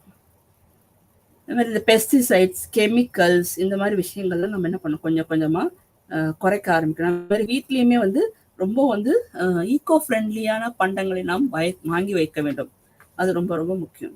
அதே மாதிரி எத்திக்கல் கன்சிடரேஷன், அதாவது நெறிமுறை கருத்தாய்வுகள் இருக்கணும். எப்பயுமே எத்திக்கலா இருக்கு. எத்திக்கல் அப்படின்னு சொல்லும் போது என்ன பண்ணணும்னா, இந்த விநியோக சங்கிலின்னு சொல்றாங்கல்ல, ஒர்க்கர்ஸை வந்து நல்லா நம்ம ட்ரீட் பண்ணணும்.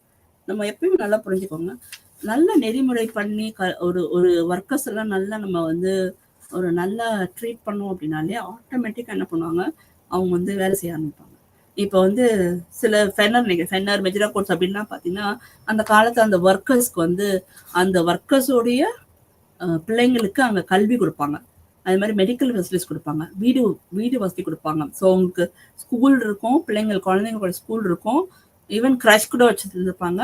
அப்புறம் அவங்களுக்கு வேண்டிய சாப்பாடு, டெய்லி சாப்பாடு, ₹1 சாப்பாடு, ஒன்லி ஃபார் ₹1 சாப்பாடு அவங்களுக்கு. ஸோ இந்த மாதிரி வந்து ஒரு நாமினல் ஃபீல வந்து அவங்களுக்கு எல்லாமே அதை கொடுத்துட்டு இருந்தாங்க. ஸோ இந்த மாதிரி இருக்கும்போது இது ஒரு எத்திக்கலா இருந்துச்சுன்னா எல்லாமே நல்லா ட்ரீட் பண்ணும்போது எல்லாமே நல்லா இருக்கும். எல்லாருக்கும் உண்மையா இப்போ நம்ம அப்படி ட்ரீட் பண்ணும்போது உண்மையா வேலை செய்வான். அவனுக்கு ஒரு என்ன இருக்கும், அவனுக்கு வந்து அதில் உட்காந்து வேலை செய்யும் போது நிம்மதியான ஒரு வாழ்க்கை இருக்கும்ப்பா. குழந்தைங்களுக்கு இங்கேயே ஸ்கூல் இருக்கு, சேர்த்துக்கலாம், எங்கேயும் போய் மழை தேவையில்லை, அவங்களே பார்த்துக்குவாங்க, நம்மளுக்கு சாப்பாட்டுக்கு பார்த்துக்குவாங்க. ஸோ நம்ம ஹெல்த் ப்ராப்ளம், சப்போஸ் எனக்கு ஏதாவது ஒரு ஆக்சிடென்ட் ஆயிடுச்சு, இல்லை இண்டஸ்ட்ரியிலே இருக்கும்போது ஏதோ ஒரு சிக்கல் பிரச்சனை, உடனே வந்து அதுக்கு இன்சூரன்ஸ் பண்ணுறதுக்கு நம்மளுக்கு ஹெல்ப் பண்ணுவாங்க. ஸோ இதுதான் நீங்கள் இந்த லெசன். ஸோ சஸ்டைனபிள் ஏன் இருக்கணும்னா இத்தனை விஷயங்களுக்காக இருக்க வேண்டும். ஸோ ஃபர்ஸ்ட் வந்து என்வாயர்மெண்டல் ப்ரிசர்வேஷன், செகண்ட் வந்து கிளைமேட் சேஞ்ச் மிட்டிகேஷன் சொல்கிறாங்க, மூணாவது வந்து ரிசோர்ஸ் ஸ்கேசிட்டி வள பற்றாக்குறை சொல்கிறாங்க, ரெண்டாவது வந்து காலநிலை மற்றும் தணிப்பு சொல்கிறாங்க, அடுத்து வந்து சோஷியல் ஈக்விட்டி சமுதாய சமத்துவம், பொருளாதார தரத்தன்மை, ஸோ எக்கனாமிக் ஸ்டெபிலிட்டி இருக்கணும், அடுத்து ஹெல்த் அண்ட் வெல்பீயிங் ஆரோக்கியம் மற்றும் நல்வாழ்வு இருக்க வேண்டும், கடைசியாக பார்த்தீங்கன்னா எத்திக்கல் கன்சிடரேஷன் நெறிமுறை கருத்தாய்வுகள் இருக்க வேண்டும். ஸோ இதை புரிஞ்சுக்கணும்னு நினைக்கிறேன்.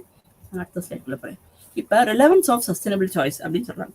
ரிலவன்ஸ் ஆஃப் சஸ்டைனபிள் சாய்ஸ்னா என்ன அப்படின்னா நிலையான தேர்வுகளின் பொருத்தம் அப்படின்னு சொல்லி பார்க்கணும். இது என்ன அப்படின்னா இதுல குறிப்பா நீங்க என்ன பார்க்கணும் அப்படின்னா first thing is environmental concern. Environmental கன்சர்ன்னா என்ன? What is environmental concern? Environment பத்தி நம்மளுக்கு ஒரு சுற்றுச்சூழல் கவலைகள் இருக்க வேண்டும். சுற்றுச்சூழல் பத்தி நம்மளுக்கு ஃபர்ஸ்ட் கண்டிப்பா தெரிஞ்சுக்கணும், அதுபடி கவலைகள் இருக்க வேண்டும். என்வாயர்மெண்ட் பத்தி ஒரு கன்சர்ன்னா என்ன சொல்றது, ஒரு பற்று, ஒரு அக்கறை எல்லாருக்குமே இருக்க வேண்டும். அதுதான் இதோட சஸ்டைனபிளோட சாய்ஸஸ். அதுல என்ன சொல்றாங்கன்னா சுற்றுச்சூழல் கவலைகளை அது ஆய்வு செய்கிறது. அப்படின்னா கிளைமேட் சேஞ்ச், நான் முதல்ல உங்க சொன்னேன் கிளைமேட் சேஞ்ச் என்ன சொல்லியிருக்கேன், பயோடைவர்சிட்டி லாஸ். பயோசிட்டினா பல்லுயிர்கள் வந்து இறந்து போவது, அதே மாதிரி பொல்யூஷன் மாசுபடுத்துதல், அது மாதிரி ரிசோர்ஸ் டிப்ளீஷன், இதுக்குள்ள வளங்கள் எல்லாம் அப்படியே டிப்ளீட் ஆகிட்டு போகுது. ஸோ இந்த மாதிரி விஷயங்கள்லாம் என்ன பண்ணா இதெல்லாம் நம்ம பாதுகாக்க வேணும். அது மட்டும் இல்லாமல் இந்த கார்பன் எமிஷன்ஸ் வந்து நம்ம வந்து கொஞ்சம் கட்டுப்படுத்த வேணும், அதை யோசிக்கணும், அது என்ன பண்ணலான்னு பார்க்கணும். அதே மாதிரி தண்ணீர் பயன்படுத்துவது, அதே மாதிரி ஈகோசிஸ்டம் எப்படி பாதுகாக்கிறது, இதுதான் சுற்றுச்சூழலுடைய கவலைகள். இது எல்லாருக்கும் தனி குடிமகனுக்கும் இருக்க வேண்டும், விவசாயிகளுக்கும் இருக்க வேண்டும், தொழிற்சாலை செய்பவர்களுக்கும் இருக்க வேண்டும், அரசுக்கும் இருக்க வேண்டும். ரெண்டாவது என்னன்னு பார்க்கணும்னா சோஷியல் ரெஸ்பான்சிபிலிட்டி, சமுதாய பொறுப்பு. நம்மளுக்கு நிறைய ரெஸ்பான்சிபிலிட்டி, சோஷியல் ரெஸ்பான்சிபிலிட்டி பத்தி இப்ப நிறைய பேசிட்டு இருக்காங்க. குறிப்பா பாத்தீங்கன்னா கன்சியூமர்ஸ்க்கு பண்டங்களை கரெக்டாக நம்ம என்ன சொல்ல நல்ல பண்டங்களை கொடுக்கணும். நீங்க கூட நிறைய நேற்று கூட ஒரு ஆட் பார்த்தேன், விவி கார்டு அந்த ஸ்டெபிலைசர் கொடுக்குறாங்க. ஸ்டெபிலைசர் கொடுக்குறப்ப மகன் சொல்லுவான், என்ன சொல்லுவான்னா இது வந்து மலிவாக கிடைக்குப்பா, அப்பதான் திருப்பி வருவாங்கன்னு சொல்லுவான். ஆனா அவங்க அப்பா சொல்லுவார், இல்லப்பா நம்ம வந்து விகார்டோடைய இது கொடுத்தோம், இது நம்ம பிராண்டட் கரெக்டா கொடுத்தோம்னா நம்ம என்ன பண்ணுவோம், நம்மளுக்கு வந்து நம்ம மேல நம்பிக்கை வரும். ஸோ அது ரொம்ப முக்கியம்.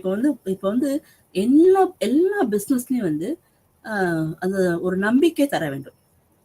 சரி இவங்கிட்ட போனா இந்த ப்ராடக்ட் நல்லா இருக்கும், லாங் லாஸ்டிங்கா இருக்கும், இதனால நம்மளுக்கு எந்த பாதிப்பும் வராது அப்படின்ற அளவுக்கு அவங்க வந்து சொல்ற அளவுக்கு அது வந்து இருக்கும். ஸோ சோஷியல் ரெஸ்பான்ஸ் ரொம்ப எந்த ஒரு பிஸ்னஸ் பண்ணாலும் சரி, என்ன விஷயங்கள் பண்ணாலும் சரி, விவசாயமா இருந்தாலும் சரி, எல்லாத்தையுமே நம்ம வந்து சமுதாய பொறுப்பை நாம் பார்க்க வேண்டும்.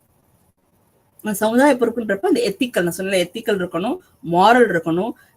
இது வந்து கன்சியூமரா இருந்தாலும் சரி, பிசினஸா இருந்தாலும் கவர்மெண்டா இருந்தாலும் எல்லாருக்குமே சமுதாய பொறுப்பு இருக்க வேண்டும். கண்டிப்பாக இது நம்ம ஃபேரா பண்ணாதான் எல்லாருக்கும் நல்லா இருக்கும். ஃபியூச்சர் ஜெனரேஷன் எதிர்காலத்துல எல்லாருமே நல்லா வருவதற்கு வாய்ப்பு இருக்கின்றது. அடுத்து பாத்தீங்கன்னா எக்கனாமிக் வயபிலிட்டி, பொருளாதார நம்பகத்தன்மை அப்படின்னு சொல்றாங்க. அப்படின்னா எக்கனாமிக் ஸ்டெபிலிட்டி வயபிலிட்டி அப்படின்னா என்னன்னா அதை எது பண்ணாலும் செலவை நாம் குறைக்க வேண்டும். அதாவது நம்ம வந்து சஸ்டைனபிள்ல போனோம்னா கண்டிப்பா வந்து செலவு, நான் சொன்னேன் செலவை குறைச்சிட்டு எவ்வளவுக்குள்ள நம்ம வந்து லாபத்தை கூட்டலான்றத அதை பார்க்கலாம். லாபம் மட்டும் இல்ல, லாபம் இப்ப மட்டும் இல்ல, நீண்ட காலத்துல நமக்கு நல்ல லாபம் கிடைக்கும். ஏன்னா நான் நல்ல விஷயம் சொல்லியிருக்கேன். அதாவது நம்ம இப்ப இருக்கிற பொருளாதாரத்துல பார்த்தீங்கன்னா எல்லாருமே என்ன யோசிக்க ஆரம்பிக்கிறாங்கன்னா, இந்த ப்ராடக்ட் வாங்கினா நல்லதா, இது ஈகோ ஃப்ரெண்ட்லியா இருக்கா, இது நல்ல விஷயமா, இது வாங்கினோம்னா நம்மளுக்கு பிரச்சனை இல்லாம இருக்குமா, நம்ம ஹெல்த்துக்கு எதுவும் ப்ராப்ளம் வருமா, இந்த மாதிரி நிறைய இப்போ கூட செல்போன் யூஸ் பண்ற கூட யோசிக்க ஆரம்பிக்கிறோம். இப்போ நிறைய விழிப்புணர்வு வந்துச்சுல, இந்த அந்த என்ன சொல்றது, அந்த வைப்ரேஷன்ஸ் வருது. நீங்க வந்து சார்ஜர் போட்டுக்கிட்டே நீங்க வந்து தூங்கக்கூடாது, சார்ஜர் போட்டுட்டா நீங்க உட்காந்து அந்த வைப்ரேஷன் பார்த்தீங்க அப்படின்னா அது பயங்கரமா அஃபெக்ட் ஆகும் நம்மளோட ஹெல்த்துக்கு. நிறைய பேர் வந்து பாக்கெட்ல வந்து ஃபோன் வச்சிருப்பீங்க, இல்லை இங்கே வச்சிருப்பீங்க, எங்க வச்சாலும் ஹார்ட்டுக்கு அஃபெக்ட் ஆகும், இங்கே வச்சாலும் நம்ம கிட்னியோ இல்லை லிவருக்கோ அது பிரச்சனையாகும். கண்டிப்பாக நம்ம என்ன பண்ணலாம், கூடிய மணிக்கு நம்மளுடைய எலக்ட்ரானிக் கேட்ஜெட்ஸ், நம்மளுடைய எல்லா விஷயங்கள் இதெல்லாம் வந்து நம்ம காதுல, குறிப்பா வந்து ஹெட்ஃபோன் யூஸ் பண்ணலாம். இந்த லெசன்ஸ் கொஞ்சம் கொஞ்சமா முடிய ஆரம்பிக்கும், சில ப்ராக்டிகல் விஷயம் நான் சொல்லிடுறேன். ஹெட்ஃபோன் யூஸ் பண்ணும்போது நம்ம என்ன பண்ணுவோம்னா நம்ம காதுல வச்சு நம்ம கேட்டுட்டு இருக்கோம். இதெல்லாம் வந்து நம்ம தவிர்க்க வேண்டிய விஷயங்கள். ஏன்னா சீக்கிரத்துல காது போயிடும். நிறைய பேருக்கு இப்பயே கண்ணு போயிடுச்சு. ஏன்னா உட்காந்து புக்கை படிச்ச காலம் போய் இப்ப எல்லாரும் செல்போன் பார்க்க ஆரம்பிச்சிட்டாங்க. எல்லாரும் லேப்டாப் பார்க்க ஆரம்பிச்சிட்டாங்க. பக்கத்துல வச்சு படம், அந்த காலத்துல பெரிய படம் ஓட்டுவாங்க, ஒரு தியேட்டர்ல போய் உட்காந்து பார்ப்போம். இப்ப எல்லாமே கைவசம் இருக்கு. பக்கத்துல உட்காந்து படுத்துட்டு கூட படம் பார்க்கறதுக்கு அவங்களுக்கு கைவசம் வந்துருக்கு. ஸோ இதெல்லாம் வந்து விஷயங்கள் யோசிக்க வேண்டியதாக உள்ளது. சரியா? தென் ஸோ லாங் டேர்ம் நம்மளுக்கு நல்ல ப்ராஃபிட் கிடைக்கும். இம்ப்ரூவ்டா நம்மளுக்கு நிறைய ரிசோர்ஸ் மேனேஜ்மெண்ட்லாம் இம்ப்ரூவ் பண்ண முடியும். அதே சமயம் நல்ல ஒரு பிராண்ட் ரெப்புடேஷன், அது ரொம்ப முக்கியம். Brand reputation. இப்போ ஒரு பர்டிகுலர், இப்போ ஏதாவது நீங்க ஒரு எக்ஸாம்பிள் யோசித்து பாருங்க, எந்த பிராண்ட் நல்லா இருக்கும்? பிளாக் ஃபாரஸ்ட்ல போய் சாப்பிட்றதும் தப்பு தான். அது எப்படி செய்யறாங்கன்னு தெரியல. அது அவ்வளோ, அது வந்து அந்த பர்டிகுலர் க்ரீம் பார்த்தீங்கன்னா கையாவே கழுவ முடியாது. சாப்பிட்டு முடிச்சப்பறம் கை கழுவுறதுக்கு நம்ம வந்து சோப் போட்டா கூட போக மாட்டேங்குது. ஸோ அவ்வளோ வந்து அது இருக்கும்போது அது யோசித்து பாருங்க, அது வயிற்றுக்குள்ள போய் நம்மளோட டெண்டர் பாடி, நம்மளோட பாடியில் இருக்கிறது எல்லாமே ரொம்ப டெண்டர். நம்ம ஹார்டான ஒரு அவுட்வர்ட் ஸ்ட்ரக்சர், ஆனால் உள்ள இருக்க எல்லா கருவிகளும் ரொம்ப டெண்டர்னா ரொம்ப சாஃப்டா இருக்கும். அப்படின்றப்ப ரொம்ப சாஃப்ட்னு சொல்லலாம், ரொம்பவும் மெலிசாகவும் ரொம்பவும் டக்குன்னு உடனே அது வந்து உடையிற அளவுக்கு ஸோ எல்லாமே அப்படி லூஸா இருக்கும். அப்படின்றப்ப அதை நம்ம எவ்வளவு பாதுகாக்க வேண்டும், அப்ப நம்ம என்ன மாதிரி உணவுகளை நாம் உட்கொள்ள வேண்டும் நம்ம யோசிக்கணும். அதே மாதிரி புத்தாக்கம் வந்தாலும் சரி, இந்த மாதிரி நிறைய மார்க்கெட் டிரான்ஸ்ஃபர்மேஷன் இருந்தாலும் சரி, இது எல்லாமே வந்து பொருளாதார நம்பகத்தன்மை உடையதாக இருக்க வேண்டும். அடுத்தது மார்க்கெட் டிமாண்ட். மார்க்கெட் டிமாண்ட் சந்தை தேவை. இப்ப என்ன தேவை கன்சியூமருக்கு? இப்ப என்ன தேவை? What issued? இப்ப அவனோட சாய்ஸஸ் எல்லாம் எப்படி இருக்கு? அவன் இப்ப யோசிக்க ஆரம்பிச்சிட்டான். இப்ப வந்து நுகர்வோர் எல்லாமே வந்து பயங்கரமா யோசிக்க ஆரம்பிச்சிட்டாங்க. டெக்னாலஜி யோசிக்கிறாங்க. போன்ல முன்னாடி வந்து இதுதான் இருந்துச்சு, இப்ப இந்த போன்ல இது வந்தா இப்படி இருக்குமே, அது வந்தா இப்படி இருக்குமே அப்படின்னு நிறைய யோசிக்க ஆரம்பிச்சான். அதாவது ஒரு போன்ல எடுத்தோம்னா ஒரு பிரிண்டர் எடுத்தோம்னா முன்னாடி பிரிண்டர் மட்டும் தான் இருக்கும். பிரிண்டர், ஸ்கேனர், ஜெராக்ஸ் எல்லாமே அது இருக்க மாதிரி இருக்கும். ஸோ இப்போ வந்து லேப்டாப்போட எப்படி கனெக்ட் பண்றது, இந்த மாதிரி நிறைய விஷயம். ஸோ ஒரு பர்டிகுலர் கேட்ஜெட்ஸ் வாங்கினா அதில் வந்து மல்டிபிள் அதுக்கு அதோட பயன்கள் வந்து பல வகையான பயன்கள் இருக்கான்றதை யோசிக்க ஆரம்பிக்கிறாங்க. அப்ப டிமாண்ட் பாக்குறப்ப மக்களுடைய தேவைகள் வந்து வேற மாதிரி போயிடுச்சு. எல்லாரும் யோசிக்க ஆரம்பிச்சிட்டாங்க, இப்படி இருக்கணும், அப்படி இருக்கணும், இதுவும் வேணும், டெக்னாலஜியும் வேணும், எல்லா பயனுள்ளதாக இருக்கணும், விலையும் மலிவாக தான் இருக்க வேண்டும், அந்த பொருள் தரமாக இருக்க வேண்டும், அந்த பொருள் நீடித்து இருக்க வேண்டும், அதே சமயம் அந்த பொருள் வந்து நம்மளுக்கு உடலுக்கு பாதிப்பு வராம பார்க்க வேண்டும், அதே சமயத்துல அந்த பொருள் இருப்பதனால சுற்றுப்புறமும் பயனுள்ளதாக இருக்கணும், அதாவது அதனால வந்து பாதிப்பு ஏற்படாமல் இருக்க வேண்டும் அப்படின்றதெல்லாம் மக்கள் வந்து இப்ப யோசிக்க ஆரம்பிச்சாங்க. நிறைய பேருக்கு விழிப்புணர்வு வந்துருச்சு. எல்லாருமே பாத்தீங்கன்னா இப்ப நிறைய பேர் வாக்கிங் போக ஆரம்பிச்சிட்டாங்க, நிறைய பேர் சைக்கிள் போக ஆரம்பிச்சிட்டாங்க, நிறைய பேர் எதுக்கு கார் எடுத்துட்டு போவோம், பைக்ல போயிட்டு வந்துருவோம் அப்படின்னு அந்த அளவுக்கு மாறுறாங்க. ஸோ இந்த மாதிரி யோசிக்க ஆரம்பிச்சிட்டாங்க. ஸோ மக்களோட தேவைகள் இப்ப எப்படி இருக்குன்னா, முன்னாடி எனக்கு இது வேணும் அது வேணும்னு அவங்களோட ஆசைக்காக கேட்டான். இப்ப எப்படி கேட்கலாம்னா, இப்படி போனா அது நல்லது. ஏன்னா வந்து யோசிக்கிறான். ஏன் யோசிக்கிறோம்னா, காசு செலவாயிரும், இப்படி போனோம்னா நம்ம மிச்சப்படுத்தலாம். ஸோ சில விஷயங்களை மிச்சப்படுத்தலாம், சில விஷயங்கள் எனக்கு ஹெல்த்துக்கு நல்லது, எனக்கு வந்து டயபெட்டிக்ஸ் பேஷண்டா இருக்கேன், இல்லை நான் எக்ஸசைஸ் பண்ணா நல்லது, யோகா போனா நல்லது, டெய்லி வாக்கிங் போனா நல்லது, இந்த மாதிரி நிறைய விஷயங்கள் மக்கள் யோசிக்கிறதுனால அதுக்கேற்ற பண்டங்களை அவர்கள் தேர்வு செய்ய ஆரம்பிக்கிறார்கள். ஸோ இனிமே வந்து இண்டஸ்ட்ரீஸ் பண்றவங்களும் சரி, யாரா இருந்தாலும், இண்டஸ்ட்ரியலிஸ்டா இருந்தாலும் சரி, அக்ரிகல்ச்சரிஸ்டா இருந்தாலும் சரி, எந்த ஒரு ஆன்லைன் பிசினஸ் இருந்தாலும் எல்லாம், ஈவன் ஃபார் ட்ரெஸ்ஸஸ் கூட எந்த மாதிரி துணிகளை நாம் பயன்படுத்த வேண்டும். காட்டன் கிளாத்ஸ் தான் ரொம்ப நல்லது. காதி, நம்ம இந்தியாவில் பார்த்தீங்கன்னா காதி துணி தான் மிக சிறந்த துணி. நிறைய பேர் காதியில இருப்பாங்க, காதி வாங்குவாங்க. ஸோ அப்படின்றப்ப காட்டன், நீங்க நார்த் இந்தியாலாம் பார்த்தீங்கன்னா எல்லாம் நீட்டா காட்டன் சாரீஸ் போட்டு அழகா இருப்பாங்க. ஸோ இதெல்லாம் வந்து காட்டன் வந்து உடம்புக்கு நல்லதுன்றதால நம்ம என்ன பண்ணுவோம், நம்ம வாங்குறதெல்லாம் காட்டனா வாங்கி பயன்படுத்தி கொண்டிருக்கோம். இதுதான் இந்த ஸ்லைடோட. ஸோ என்வாயர்மெண்டல் கன்சர்ன், சுற்றுச்சூழல் கவலைகள் இருக்க வேண்டும், சமுதாய பொறுப்புகள் இருக்க வேண்டும், பொருளாதார நம்பகத்தன்மை இருக்க வேண்டும், ஒழுங்குமுறை அழுத்தங்கள் இருக்க வேண்டும், அதே மாதிரி சந்தை தேவை இருக்க வேண்டும், பின்னடைவு மற்றும் இதோட மேலாண்மை நம்ம பார்க்க வேண்டும். அடுத்து வந்து global resilience and risk management இருக்காது. அதுனா என்னன்னா, அதான் சொல்றேன், எப்படி ஸ்டெபிலிட்டி கொண்டு போறது, எப்படி வந்து கிளைமேட் சேஞ்ச் ப்ரொடெக்ட் பண்றது, ரிசோர்ஸ் ஸ்கேசிட்டி எப்படி வந்து திருப்பி மறுபடியும் கொண்டு வந்து ரிஸ்க் இல்லாம எப்படி நம்ம கொண்டு போறது, அதுதான் அதுல வருது. அப்புறம் குளோபல் உலகளாவிய ஒன்றோடு, நான் முதலே சொன்னேன், உலகளாவிய ஒன்றோடு ஒன்று தொடர்பு இருக்கின்றது. அதனால எல்லாரும் இப்ப கார்பன் எமிஷனா இருக்கட்டும், ஓஷன் பொல்யூஷன், ஓஷன்ல வந்து பொல்யூஷன் ஆயிட்டு இருக்கு. டீஃபாரஸ்டேஷன், காடுகள் வெட்டுவதனால இருக்கு. ஓஷன்ல பாத்தீங்கன்னா சில ஓஷன்ஸ்ல பாத்தீங்கன்னா அதிகமாக வெயில் ஹீட் அதிகமாக வரதுனால அந்த கிளேசியர்ஸ் எல்லாம் இலகி போய் தண்ணி வரும்போது அந்த லெவல் ஆஃப் இது வந்து மேலே ஏறும்போது சுனாமிகள் வருவதற்கு வாய்ப்பு இருக்கு. ஸோ இந்த மாதிரி நிறைய விஷயங்கள் வந்து அஃபெக்ட் ஆகுதுன்றத சொல்ல வரேன். இதுதான் இந்த ஸ்லைடை நம்ம பார்க்குறோம். நெக்ஸ்ட் ஸ்லைடில் வந்து இந்த ஆல்டர்னேட் ரிசோர்ஸஸ் எப்படிலாம் பண்ணுறாங்க, இந்த என்வாயர்மெண்ட் என்ன பெனிஃபிட் கொடுக்குது, benefits compared to traditional resources. அதாவது இயற்கையாகவே சில விஷயங்கள் நம்ம வச்சிருப்போம், ஆனால் இப்போ இதுக்கு என்ன விதமான இது யூஸ் பண்ணலாம் அப்படின்றத யோசிக்கிறாங்க. Alternative resources use offer several environmental benefits compared to traditional resource extraction and conservation methods அப்படின்றத இதில் பார்க்க போகிறோம். இது என்னன்னா ஃபர்ஸ்ட் வந்து reduce green house case emissions, அதாவது குறைக்கப்பட்ட கிரீன் ஹவுஸ் வாயு வெளியேற்றம் அப்படின்னு சொல்லி சொல்றாங்க. இதுல என்ன பார்க்கணும்னா குறிப்பா பார்த்தீங்கன்னா எவ்வளோக்குள்ள வந்து வெளியேற்றம்னா என்ன செய்யலாம்.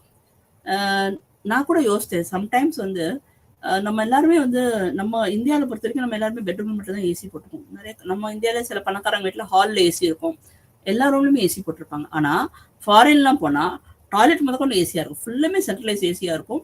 ஸோ அவங்க வீட்டுக்குள்ளே போயிட்டாங்கன்னா அவங்களுக்கு அந்த அந்த வெயிலே தெரியாது, அந்த உஷ்ணமும் தெரியாது, அவங்களுக்கு அந்த வேர்க்கவும் செய்யாது. ஸோ ஈவன் சமையலறை கூட அவங்க என்ன பண்ணலாம், சந்தோஷமாக சமைக்க. ஆனால் இவ்வளோ வந்து ஏசியில தான் பயங்கர எஃபெக்டே இருக்கு. ஸோ எல்லாரும் ஏசி யூஸ் பண்ணுறாங்க வெளிநாட்டுகளில்.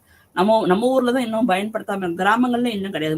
கிராமங்கள்ல யார் வீட்லயுமே ஏசி அவ்வளோ அப்படியே வச்சிருந்தாலும் அந்த காலத்து விண்டோ ஏசி அந்த மாதிரி வாங்கி வச்சிருப்பாங்க, அப்படியே கிடையாது. ஸோ இதுக்கு நம்ம என்ன பண்ணோம், எலக்ட்ரிசிட்டி கன்சம்ஷனுக்கு நம்ம என்ன பண்றோம்னா நம்ம என்ன யூஸ் பண்ணலாம், solar energy, wind energy, hydro electric power, இந்த மாதிரி என்ன பண்ணோம்னா ப்ரொடியூஸ் எலக்ட்ரிசிட்டி, இந்த மாதிரி இது பண்ணோம்னா கண்டிப்பாக கிரீன் ஹவுஸ் கேஸ் எமிஷனை குறைக்க முடியும். அப்போ என்ன பண்ணலாம், சோலார் எனர்ஜி யூஸ் பண்ணலாம், விண்ட் எனர்ஜி யூஸ் பண்ணலாம். வீட்டில் கூட நீங்கள் என்ன பண்ணலாம், சோலார் எனர்ஜி யூஸ் பண்ணீங்கன்னா அதை வச்சு நீங்கள் என்ன பண்ணலாம், எலக்ட்ரிசிட்டி கன்சியூம் பண்ணி வீட்டில் என்ன பண்ணலாம், எலக்ட்ரிசிட்டி இபி பில்லை நீங்கள் கட்ட தேவையில்லை. ஆனால் இந்த சோலார் எனர்ஜி வாங்குறதுக்கு ஒரு இன்வெஸ்ட்மெண்ட் பண்ணணும், ஒரு பெரிய தொகை இருக்கும். ஆனால் அந்த தொகை வந்து நீங்கள் பெரிய இன்வெஸ்ட்மெண்ட் பண்ணாலும் நீண்ட காலத்துக்கு அதை பயன்படுத்த முடியும், உங்களுக்கு செலவு குறைய ஆரம்பிக்கும். ஒவ்வொரு நாளும் உங்களுக்கு அதை நீங்கள் எவ்வளோ வேணாலும் அதை பயன்படுத்திக்கலாம். இது வந்து மாசுபடாது, இயற்கையை எந்த விதத்தையும் பாதிக்காது, உங்களுக்கும் அது வந்து நல்வாழ்வை கொடுக்கறதுக்கு அது பயனுள்ளதாக உள்ளது. ரெண்டாவது கன்சர்வேஷன் ஆஃப் நேச்சுரல் ஹேபிடேட்ஸ், இயற்கை வாழ்விடங்களை பாதுகாத்தல். இதெல்லாம் உங்களுக்கு சொல்லியிருக்கேன். ஸோ நேச்சுரலாக இருக்கக்கூடிய சில இயற்கையாக வாழக்கூடிய சில விஷயங்கள்லாம் என்ன பண்ணணும், அதெல்லாம் நம்ம என்ன பண்ணோம், அதை வந்து பாதுகாத்து கொள்ள வேண்டும். குறிப்பாக பார்த்தீங்கன்னா கோல், ஆயில் கேஸஸ் இதெல்லாம் வந்து ட்ரில் பண்ணி எடுக்கிறாங்க. ஸோ இதெல்லாம் பாதுகாக்க வேண்டும். இந்த மாதிரி சில விஷயம், அது மாதிரி பயோடைவர்சிட்டி, உயிரினங்களையும் நாம் வந்து பாதுகாக்க வேண்டும். இந்த மாதிரி இதெல்லாம் வந்து நம்ம பாதுகாத்தோம் என்றால் இன்னும் நம்ம கொஞ்சம் பிரச்சனை இல்லாமல் ஆகணும். அடுத்து decrease air and water pollution, காற்று மற்றும் நீர் மாசுபாடு குறைக்க வேண்டும் அப்படின்றத சொல்றாங்க. அது உங்களுக்கு நான் சொல்லியிருக்கேன், எப்படி வந்து ஏரையும் வாட்டர் நீங்கள் பண்ணுறீங்கன்னு. அது மாதிரி வாட்டர் கன்சர்வேஷன், நீர் பாதுகாப்பு ரொம்ப முக்கியம். தண்ணி நம்ம வேஸ்ட் பண்ணக்கூடாது. தண்ணி வந்து இது பயனுள்ளதாக தான் இருக்கிறது. ஆனால் எதுக்கு எதை யூஸ் பண்ணுறது சில விதிமுறைகள் இருக்கு, அதற்கு நம்ம யூஸ் பண்ணணும். ஃபார் எக்ஸாம்பிள் குழாய் சிஸ்டமே கொண்டு வரக்கூடாது. குழாய் கொண்டு வந்தாலும் என்ன ஆகுனா குழாயில தண்ணி மாட்டு போயிட்டே இருக்கு. நம்ம ஈஸியா இருக்கணும், குழாய் பிடிக்கிறோம், இல்லைன்னா ஹோஸ் பைப் வாங்கி அடிச்சுட்டு இருக்கோம் தண்ணி. ஆனா இந்த குழாய்னா என்ன ஆகுது, பல்லு விளக்குறது என்னது, கொஞ்ச நேரம் தான் பல்லு விளக்கும். அந்த காலத்துல பல்லு விளக்கும், ஒரு கப்ல தண்ணி எடுப்போம், அந்த ஒரு கப்போட முடிஞ்சிடும். இப்போ அப்படி கிடையாது, பல்லு வளர்க்குற வரைக்கும் அந்த குழாய் ஓப்பனாக தான் இருக்கும். ஸோ தண்ணி நம்ம எப்படி பாதுகாக்க வேண்டும், தண்ணி பிடிக்கிறதுக்கு கிராமங்களில் தண்ணி கொடுக்குறாங்க, விவசாயத்துக்கு தண்ணி கொடுக்குறாங்க, வீட்டுக்கு தண்ணி கொடுக்குறாங்க. வீட்டுக்கு தண்ணி கொடுக்குறாங்கன்னா எதுக்கு தண்ணி கொடுக்குறாங்கன்னா நீங்க குளிக்கிறதுக்கோ பிளாங்கிறதுக்கோ யூஸ் பண்ணிக்கலாம். ஸோ அதை எடுத்து நீங்க ஃபீல் பண்ணலாம், அந்த தண்ணியை வச்சு வீடையே குளிப்பாட்டுவாங்க. ஸோ அப்படின்றப்ப என்ன ஆகும், நிறைய பேருக்கு தண்ணி வந்து கிடைக்காம போறதுக்கு வாய்ப்பு இருக்கு. ஸோ அப்படின்றப்ப கேர்ஃபுல்லா எதுக்கு நம்ம யூஸ் பண்றோம். தண்ணி கொடுத்துருக்கு, அரசு ஒரு சில விஷயங்கள் செய்யுதுன்னா ஏன்னா அவங்களால போர் போட முடியாது, அவங்களுக்கு இடம் இருக்காது. ஸோ அப்படின்றப்ப போய் தண்ணி, ஒரு காலத்துல பாத்தீங்கன்னா ஒரு குழாய் எங்கேயோ இருக்கும், அங்க போய் 10 குடமோ 15 குடமோ எடுத்து வந்து வீட்டுல ஃபில் பண்ணுவாங்க. ஆனா இப்ப அப்படி கிடையாது, எல்லார் வீட்டு வாசலுக்கும் குழாய் வந்து கொண்டு வரப்பட்டது. அடுத்தது resource mitigation of resource depletion. இது உங்களுக்கு சொல்ல. ஸோ வளம் குறைவதை தணித்தல், எப்படி குறைக்கிறது, எப்படி கொண்டு போறது, இதை வந்து எப்படிலாம் வந்து, அதாவது வளங்கள் வந்து போய்கிட்டே இருக்கு. டிப்ளீஷன்னா முன்னாடி உள்ள சில விஷயங்கள்லாம் இப்ப இல்லை அப்படின்றப்ப அதெல்லாம் கிடைக்குமா, கிடைக்காது. முன்னாடி இருந்துச்சு இப்ப இல்லை அப்படின்னா என்ன பண்றது. இன்னும் நல்லா சொல்ல போனோம்னா சில விலங்குகளை நீங்கள் வீட்டில் வளர்ப்பது ரொம்ப நல்லது. பூனை இருந்தால் பூனை வளங்க, நாய் இருந்தால் நாய் வளங்க, மீன் வாங்கி வீட்டில் வளங்க. என்னென்ன பேர்ட்ஸ், லவ் பேர்ட்ஸ், பேரட்ஸ், அதாவது நம்மளுக்கு வந்து நம்மளோட ஃப்ரெண்ட்லியா இருக்கக்கூடிய சில விலங்குகள் என்ன பண்ணணும்னா வீட்டில் வாங்கி நம்ம வளர்க்கலாம். பாம்புகள்லாம் வளர்க்க முடியாது. ஸோ எது நம்மளால வளர்க்க முடியுமோ அந்த பர்டிகுலர் திங் என்ன பண்ணலாம், நம்ம எடுத்து வளர்க்க ஆரம்பிக்கணும். இதுல வந்து இன்னொரு மினிமைசேஷன் ஆஃப் வேஸ்ட், கழிவுகளை குறைத்தல். இது ரொம்ப ரொம்ப முக்கியம். எப்படி வேஸ்ட்டை கழிக்கிறது? வீட்டுல இருந்து நம்ம ஆரம்பிக்கணும். நம்ம வீட்டுல எப்படி வேஸ்ட்டை கழிக்கிறது? அளவா சாப்பாடு செய்யணும், அளவா எதுவாக இருந்தாலும் செய்யணும். சாதம் வச்சு நிறைய பேர், எனக்கு தெரிஞ்சு நிறைய பேர் வீட்டுல சாதங்கள் அதிகமாக வைக்கிறாங்க. வயிற்று என்ன வந்து யாரும் சாப்பிட்றது இல்லைன்னா பாதி நேரம் ஹோட்டலில் சாப்பிட்றதால அந்த சாதம் வீணா போகிறது. அந்த காலத்துல என்ன பண்ணாங்க, சாதத்தை தண்ணி ஊற்றி பழைய சோறை சாப்பிடுறது. பழைய சோத்துல இருக்கக்கூடிய சுவாரஸ்யங்கள், அம்சங்கள்லாம் வந்து நம்ம உடம்புக்கு ரொம்ப நல்லது. அதுல சாப்பிட்டவங்க தான் இன்ன வரைக்கும் 100 வயசுக்கு மேல கூட வாழ்றாங்க. அப்படின்றப்ப அதுல அவ்வளவு விஷயம். ஸோ வேஸ்ட் வந்து வேஸ்ட் பண்ணாம தூக்கி வெளியே போடாம, அந்த காலத்துல என்ன பண்ணுவாங்கன்னா அந்த சோறை என்ன பண்ணுவாங்கன்னா நல்லா மிச்சம் இருந்துச்சுன்னா அதை அடிச்சு இடிச்சு அதை வடகமா மாத்துவாங்க. ஸோ அந்த சாதத்தை வச்சு என்னெல்லாம் செய்ய முடியுது. அப்ப அது வந்து நியூ ப்ராடக்ட்ஸா கொண்டு வராங்க. சோறை வச்சு அதை வடகமா மாத்துறாங்க. என்ன சோறை வச்சு முன்னாடிக்கு ஈவன் சில ஹோட்டல்ல பாத்தீங்கன்னா இட்லி செய்வாங்க. இட்லி செஞ்சுட்டு வித்துட்டு இருப்பாங்க. சப்போஸ் அந்த இட்லி விட்டுச்சுன்னா வித்து முடிஞ்சிச்சு அப்படின்னு கொஞ்சம் மிச்சம் இட்லி இருந்துச்சுன்னா அதை மறுநாள் என்ன பண்ணுவாங்கன்னா திருப்பி சூட் பண்ணி அதை நல்லா உதிர்த்தி விட்டு அதை ஒரு உப்புமாவாக்கிடுவாங்க. ஸோ இந்த மாதிரி வந்து வேஸ்ட் வந்து அதான் நான் என்ன சொன்னேன், ரொம்பவும் வச்சு சாப்பிட தேவையில்லை. அட்லீஸ்ட் ஒரு குறிப்பிட்ட கால டைம் வரைக்கும், ஒரு 6 மணி நேரம் வரைக்கும் நம்ம என்ன பண்ணலாம், சில பண்டங்கள் கெட்டு போகாதுன்னு நினைச்சோம்னா அந்த வேஸ்ட் என்ன பண்ணலாம், மறுபடியும் யூஸ் பண்றது. ஸோ எவ்வளோக்கெல்லாம் அந்த வளங்களை நாம் குறைப்பதில் நம்ம கேர்ஃபுல்லா இருக்கணும். கழிவுகளை குறைப்பதில் நம்ம ரொம்பவும் கேர்ஃபுல்லா இருக்கணும்.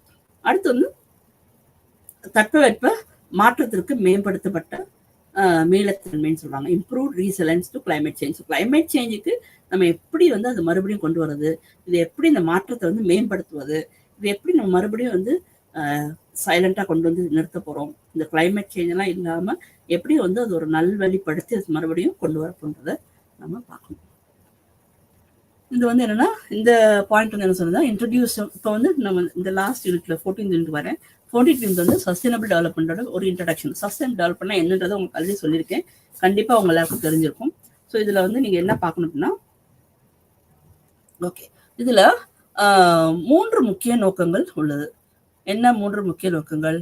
பொருளாதார செழிப்பு, பொருளாதாரம் செழிப்பாக இருக்கும். ப்ராஸ்பரிட்டி, சஸ்டைனபிள் டெவலப்மெண்ட் இருந்துச்சுன்னா பொருளாதாரம் செழிப்பாக இருக்கும். அது நல்லா புரிஞ்சுக்கணும் எப்பயுமே. அதே சமயம் என்னன்னா செகண்ட் திங் என்ன சொல்றாங்கன்னா சோஷியல் ஈக்விட்டி, சமுதாய சமத்துவம் இருக்கும். 3வது வந்து சுற்றுச்சூழல் பாதுகாப்பு. இது 3 தான் ரொம்ப முக்கியம். ஸோ சஸ்டைனபிள் டெவலப்மெண்ட் நம்ம என்ன பார்க்கணும்னா பொருளாதாரம், நான் ஆல்ரெடி சொல்லிட்டேன், நம்ம என்னெல்லாம் நம்ம செய்யறோமோ, இப்போ வந்து சஸ்டைனபிள் டெவலப்மெண்ட்க்கு நம்ம என்னெல்லாம் செய்யறோமோ நம்ம ஈகோ ஃப்ரெண்ட்லியா செய்ய அந்த காலத்துலாம் பார்த்தீங்கன்னா இயற்கையாவே வாழ்ந்தாங்க. எல்லாருமே அப்படியே போவாங்க, மரத்துல இருக்கும், அப்படியே அங்கே ஒழுவாங்க, அங்க நெல் கிடைக்கும், அங்கேயே உட்காந்து சாப்பிடுவாங்க. அப்படியே அதுல அவங்க என்ன உப்பு வேணா உப்பு போட்டிருப்பாங்க, இல்ல காரத்துக்கு வேணா ஏதாவது பச்சை மிளகாய் ஏதாவது போட்டிருப்பாங்க இல்லையா. இந்த மாதிரி ஸ்பைசஸ்லாம் அவங்க ரொம்பலாம் யூஸ் பண்ணல. நம்ம தான் பண்றோம். நம்ம ஸ்பைசஸ்மே வந்து முடிஞ்ச அளவுக்கு வீட்டுல சமைக்கக்கூடிய நான்வெஜ்ஜோ வெஜ் என்ன நீங்க செஞ்சாலுமே மிளகு, சீரகம் இதெல்லாம் நீங்க என்ன பண்ண இயற்கையாகவே வாங்கி அவ்வப்போது நம்ம அரைத்து சப்போஸ் நம்ம மசாலாவே அரைச்சி வச்சிருந்தாலும் அட் த மோஸ்ட் 3 monthsக்குள்ள நம்ம என்ன பண்ணோம், அதை காலி பண்ண. ஸோ கொஞ்சம் கொஞ்சமா செஞ்சு கூட நம்ம வச்சுக்கலாம். இல்லைன்னா அன்னன்னைக்கு நம்ம சமைச்சோம்னா இன்னும் சிறப்பாக நமக்கு அது இருக்கும். ஏன்னா கொஞ்சம் நேரமாகும். நம்ம எல்லாம் வந்து வேலைக்கு போறவங்க தெரியும் எல்லாமே. ஆனாலும் கூட அதுக்கு ஒதுக்கீடு செய்யணும்னா உணவு மிகவும் முக்கியமானது. ஒரு மனுஷனுக்கு உணவுன்றது ரொம்ப முக்கியமானது. இந்த உணவை நம்ம என்ன பண்ணோம்னா ரொம்ப கேர்ஃபுல்லா பார்க்கணும். நான்லாம் வந்து ரொம்ப யோசிப்பேன், ஒரு காலை சாப்பாடுன்னா இப்படிதான் இருக்கணும், பிள்ளைங்களுக்கு என்ன கொடுக்கணும். நல்ல சாப்பாடுன்னா ஸ்ப்ரவுட்டட் ஃபுட்னு சொல்லுவாங்க. அதாவது முளைக்கட்டின சில தானியங்கள் இருக்கு, பாசி பருப்பு, இந்த மாதிரி விஷயங்கள்லாம் முளைக்கட்டி என்ன பண்ணுவாங்க, அதை வச்சுட்டு அதோட சேர்த்து இந்த கிஸ்மிஸ் பண்ண சொல்லுவாங்க, அந்த மாதிரி அதாவது பிளாக் ரைசன்ஸ்ன்னு சொல்லுவாங்க. அதெல்லாம் என்ன பண்ணலாம், அதையும் இதையும் வச்சு நம்ம சாப்பிடலாம். ஒரு நாளைக்கு வந்து கம்புல நம்ம என்ன பண்ணலாம், முளைக்கட்டலாம். ஒரு நாளைக்கு வந்து சோளத்துல முளைக்கட்டலாம். ஒரு நாளைக்கு பாசி பயிர் பண்ணலாம். ஒரு நாளைக்கு சுண்டல்ல முளைக்கட்டலாம். ஸோ இந்த மாதிரி நம்ம அதை வந்து சாப்பிட்றது வந்து உடம்புக்கு நல்ல. எதெல்லாம் வந்து நல்லதோ, தயவுசெய்து உங்களுக்கு டைம் கிடைச்சுன்னா இதெல்லாம் நீங்க ஏதாவது புக்கு கிடைச்சுன்னா நீங்க எடுத்து பாருங்க. உடம்பிற்கு எது நல்லது உணவுகள், இந்த உணவுகளை சாப்பிட்டால் நம்மளுக்கு சுகர் கம்ப்ளைண்ட் வராது. வராதவனுக்கு வருது, வீட்டுல யாருக்குமே இருக்காதான் அவங்க வந்திருக்கும். தேவையில்லாதெல்லாம் சாப்பிட்றோம், ஃபாஸ்ட் ஃபுட் சாப்பிட்றோம், நம்ம ஸ்மோக்கிங் பண்றோம், ட்ரிங்க்ஸ் எடுக்கிறோம், இதெல்லாம் வந்து சோஷியலைஸ் பண்றோம். ஆனா இதெல்லாம் நம்ம அவாய்ட் பண்ணி நம்ம இயற்கையான உணவுகளை பண்டங்களை நம்ம எடுத்துக்கொண்டு நல்லா இருக்கும் அப்படின்றப்ப அந்த பொருளாதாரம் என்ன பண்ணுவாங்க, இந்த மாதிரி பண்டங்களை கொடுத்தாங்கன்னா ஆரோக்கியமா வாழ்வதற்குரிய எல்லா விஷயங்களும் இருக்கும். அப்படின்றப்ப நீண்ட காலத்துல அவங்களுக்கு எந்த விதமான தாக்கங்கள் வராது, எந்த ஒரு ஒரு ஒரு பிரச்சனைகளும் வராது, எந்த ஒரு என்ன சொல்றது ஹெல்த் அதாவது உடல் ரீதியாக எந்த ஒரு பிரச்சனையும் வராமல் அவங்க பார்த்துக் கொள்வார்கள். அடுத்தது சோஷியல் ஈக்விட்டி. நான் ஆல்ரெடி உங்களுக்கு சொல்லிட்டேன், சமுதாய சமத்துவம் என்னன்னு சொல்லிட்டேன். இதுல வறுமை, சமத்துவமின்மை, பாகுபாடு மற்றும் கல்வி, சுகாதாரம் மற்றும் வேலை வாய்ப்புகளுக்கான எல்லா வித அணுகலை போன்ற பிரச்சனைகளை இது உள்ளடக்குகிறது. ஸோ எல்லாமே நம்மளுக்கு கிடைச்சிடும். ஸோ நம்மளுக்கு கண்டிப்பா நம்மளுக்கு ஆயுசு நல்லா இருக்கும், நல்ல ஹெல்த்தியா இருப்போம், நல்ல உணவுகளை சாப்பிட்டு கொண்டு இருக்கும் போது நம்மளுக்கு கம்பெனியுமே நல்ல நல்ல உணவுகள் நம்ம கொடுத்தாங்கன்னா நம்ம என்ன பண்ணலாம், கண்டிப்பா நம்ம வந்து ஹெல்த்தியா வரும். நல்ல கல்வி, நான் நேற்றுக்கே உங்களுக்கு சொன்னேன், கல்வின்றது ஒரு சொத்து, கல்வின்றது ஒரு நம்மளுக்கு ஒரு வருமானம். இந்த கல்வி என்னென்னலாம் படிக்க முடியுமோ படிச்சீங்கன்னா உண்மையிலே உங்க வாழ்க்கையில நீங்க ஏதாவது ஒரு வகையில ஏதாவது ஒரு இதுல ஃபிட்டின் ஆயிருப்பீங்க. ஸோ படிப்பு என்பது அது இது வந்து இது வந்து இருந்துச்சுன்னா எங்க நீங்க போனாலும் உங்களுக்கு நல்ல மதிப்பு இருக்கும். படிச்சிருக்கீங்களா அப்படின்னா ஒரு நல்ல மதிப்பு. படிப்புன்றப்ப ஜஸ்ட் ஒரு டிகிரிக்காக படிக்கக்கூடாது. அந்த டிகிரியே என்ன, வாட் இஸ் த டிகிரி, ஒரு பர்டிகுலர் சோஷியல் சயின்ஸா, ஹியூமனிட்டிஸா, எக்கனாமிக்ஸா, ஹிஸ்ட்ரியா, எதை படித்தாலும் அதை ஆழ்ந்து அது என்னன்றது தெரிஞ்சு, இப்ப நீங்க கிளைமேட் சேஞ்ச் பத்தி படிக்கிறீங்க, சஸ்டைனபிள், அப்ப இதை பத்தி என்னெல்லாம் இருக்கு ரொம்ப அழகா உங்களுக்கு நிறைய விஷயங்கள் இதில் எக்ஸ்பிளைன் பண்ணியிருக்கோம். அப்படின்றப்ப உங்களுக்கு அது இன்னும் இதை பத்தி இன்னும் நீங்க என்ன பண்ண, நெட்ல ஓப்பன் பண்ணி கூகுள் பண்ணி இன்னும் இதை பத்தி நீங்க நிறைய விஷயம் கத்துக்கிட்டீங்கன்னா இன்னும் உங்களுக்கு அது பயனுள்ளதாக இருக்கும். அடுத்தது சுற்றுப்புறல் பாதுகாப்பு. சுற்றுப்புறல் பாதுகாப்புன்றப்ப எல்லாமே வந்துடும். அவங்க சொன்ன கிரீன் ஹவுஸ் எமிஷன்ஸ் குறைக்கலாம், இல்லைன்னா வாட்டர் பொல்யூஷன் குறைக்கலாம், இல்லைன்னா என்ன பண்ணலாம், கல்லூரிகளை பாதுகாப்புதல், காலநிலை மாற்றங்களை தணித்தல், மாசுபாட்டை குறைத்தல் மற்றும் நிலையான நிலம் மற்றும் வள மேன்மாண்மை நடைமுறைகள் இதெல்லாம் ஊக்குவித்தல், இதெல்லாம் நம்மளுக்கு அதுல செயல்படும். இது மட்டும் இல்லாம இந்த செயல்பாடு வந்து ஒரு சமத்துவ வழியில் நம்ம போக முடியும், எல்லாருக்கும் சமமாக கிடைக்கும், எல்லாருமே பாதுகாக்கப்படுவோம் என்பதை நாம் இதுல பார்த்து கொள்ள வேண்டும். அடுத்து பார்த்தீங்கன்னா எதுக்காக சஸ்டைனபிள் டெவலப்மெண்ட் வேணும், இது வந்து நீங்க பாத்தீங்கன்னா என்வாயர்மெண்டல் டீக்ரடேஷன் சொல்றாங்க. அதாவது காலநிலை மாற்றம், நிலையான வளர்ச்சிக்கான தேவைகள் என்ன, காலநிலை மாற்றம். காலநிலை மாற்றம் அப்படின்றது மனித செயல்பாடுகளில் என்னது ஒரு பசுமை இல்லா வாய்ப்புகள்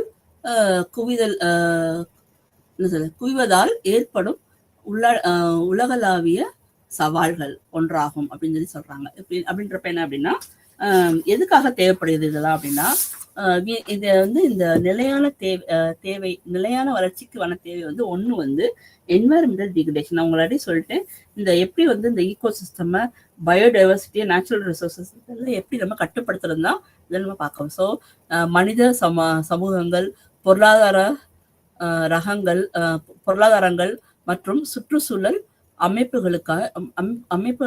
அமைப்புகளுக்கு குறிப்பிடத்தக்க அபாயங்களை ஏற்படுத்துகிறது. ஸோ இதில் வந்து நம்ம ரொம்ப கேர்ஃபுல்லா பார்க்கணும். ஸோ அதனால கண்டிப்பாக, அதாவது இயற்கை வளங்கள் அழிந்து கொண்டு போகிறது, சுற்றுச்சூழல் பாதுகாக்காம, சமத்துவம் நம்மளுக்கு வந்து ஈக்விட்டி, எல்லாருமே வந்து சமத்துவம் இல்லாம இருக்கு, அதனால இது ஒரு அபாயமாக உள்ளது. அதனால கண்டிப்பாக இந்த நிலையான வளர்ச்சிக்கு நம்மளுக்கு தேவைப்படுகிறது. அடுத்து வளம் குறைத்தல், கிளைமேட் சேஞ்ச். என்ன சொல்றாங்க அப்படின்னா ரிசோர்ஸ் டிப்ளீஷன் அப்படின்னா கிளைமேட் சேஞ்ச் வந்து காலநிலை மாற்றம் சொன்னேன். செகண்ட் வந்து வளம் குறைத்தல். மூணாவது வந்து சமூக ஏற்றத்தாழ்வுகள், பல்லுயிர் இழப்பு, உடல்நல பாதிப்புகள் இருக்கு. உடல்நல பாதிப்புகள் நான் சொல்லிட்டேன் உங்களுக்கு என்னென்ன மாதிரிலாம் இருக்குன்னு. ஸோ இதெல்லாம் வந்து நம்ம இதுல பார்க்க வேண்டியது. ஸோ இது எல்லாமே உங்களுக்கு திருப்பி சொல்லிட்டு இது ஒண்ணுமே தேவைப்படாது, கண்டிப்பா உங்களுக்கு புரிஞ்சிருக்கும். ஸோ சஸ்டைன் டெவலப்மெண்ட் முதல் கிளாஸ் வந்து உங்களுக்கு நடத்திட்டு இருக்கேன். இதுல அடுத்து பார்த்தீங்கன்னா இதுல வந்து பங்கேற்பு எப்படி இருக்கின்றது, அரசு அல்லாதவர்கள் பங்கு, அதாவது ஃபார் எக்ஸாம்பிள் என்ஜிஓஸ் சொல்லுவாங்கல்ல, அரசு அல்லாதவர்களின் பங்குதாரர்கள் நிலையான அபிவிருத்தின்னு சொல்றாங்க. ரோல் ஆஃப் நான் ஸ்டேக் ஹோல்டர்ஸ் இன் சஸ்டைனபிள் டெவலப்மெண்ட். இதுல யாருன்னா ஃபர்ஸ்ட் வந்து என்ஜிஓஸ்னா என்ன சொல்றோம்னா நான் கவர்மெண்ட் ஆர்கனைசேஷன். நான் கவர்மெண்ட்னா யாரு, இந்த இந்த என்னென்ன கவர்மெண்ட், அதாவது கவர்மெண்ட் இல்லாம வரக்கூடியவங்க நான் கவர்மெண்ட் ஆர்கனைசேஷன் என்று அழைக்கப்படுகிறோம். இந்த நான் கவர்மெண்ட் ஆர்கனைசேஷன் யார் அப்படின்னா, நிறைய வந்து ஃபார் எக்ஸாம்பிள் இப்போ வந்து ஏழைங்களுக்காக வீடு வச்சிருப்பாங்க, ஏழைங்களுக்காக எஜுகேஷன் கொடுப்பாங்க, ஏழைங்களுக்காக அடாப்ட் பண்ண ஒரு, எனக்கு தெரிஞ்சு பீப்புள்ஸ் வாட்ச்னு ஒன்று, பீப்புள்ஸ் வாட்ச்ன்ற ஒரு நல்ல ஒரு இன்ஸ்டிடியூஷன் இருக்கு. அந்த இன்ஸ்டிடியூஷன் பார்த்தீங்கன்னா ஒரு அது வந்து ஒரு குளோபல் லெவலில் ஒரு பெரிய ஒரு என்ஜிஓ. அந்த என்ஜிஓ என்ன பண்ணுன்னா விவசாயிகள் எப்படி ஆர்கானிக்கா கொண்டு போறதுன்றது அவங்க டிசைட் பண்ண. ஃபார் எக்ஸாம்பிள் தான் ஃபவுண்டேஷன் மதுரையில் இருக்கு. ஸோ அந்த தான் ஃபவுண்டேஷன்ல வந்து எப்படி வந்து அக்ரிகல்ச்சர் எப்படி கொண்டு போகலாம், சஸ்டைனபிள் டெவலப்மெண்டோட கொண்டு போறாங்க. ரெண்டாவது பார்த்தீங்கன்னா எஜுகேஷன், சீட்னு ஒரு ஆர்கனைசேஷன் வந்து எல்லாருக்கும் வந்து கல்விகள் கொடுக்குறாங்க. இன்னொரு நல்ல ஒரு ஆர்கனைசேஷன் இருக்கு. அந்த ஆர்கனைசேஷன் பார்த்தீங்கன்னா அவங்க வந்து குழந்தைங்களை அடாப்ட் பண்றாங்க. வெளிநாட்டில் உள்ளவங்க வந்து ஏழை குழந்தைங்களை சூஸ் பண்ணி அந்த குழந்தைங்களை படிக்க வேண்டிய எல்லா காசுகளையும் அவங்களுக்கு கொடுத்து அவங்க படிக்க வச்சு அவங்க வாழ்க்கையில வேலைக்கு போறதுக்கு, அவங்க ஃபியூச்சர் லைஃப் அவங்க ஃபுல்லுமே அந்த குழந்தைய வந்து அடாப்ட் பண்ணி அந்த குழந்தையோட எல்லா நடவடிக்கைகளுக்கும் அவங்க செலவு பண்ணுவாங்க. ஸோ இந்த மாதிரி நிறைய அமைப்புகள் இப்போ வர ஆரம்பிச்சிருச்சு. ஸோ இவங்க எல்லாம் என்ன பண்றாங்கன்னா, இவங்க தான் என்ஜிஓன்னு சொல்ல, அதாவது கவர்மெண்ட் அல்லாத மனிதனுக்கு என்ன தேவை என்று புரிந்து அவங்களுக்கு செயல்படக்கூடிய ஒரு நிறுவனங்கள் தான் இந்த என்ஜிஓஸ் என்று அழைக்கிறோம். சரியா? இதுல வந்து இதுல வந்து நிலையான வளர்ச்சியில் தன்னார்வ தொண்டு நிறுவனங்களின் பங்கு எப்படி இருக்கு. அடுத்தது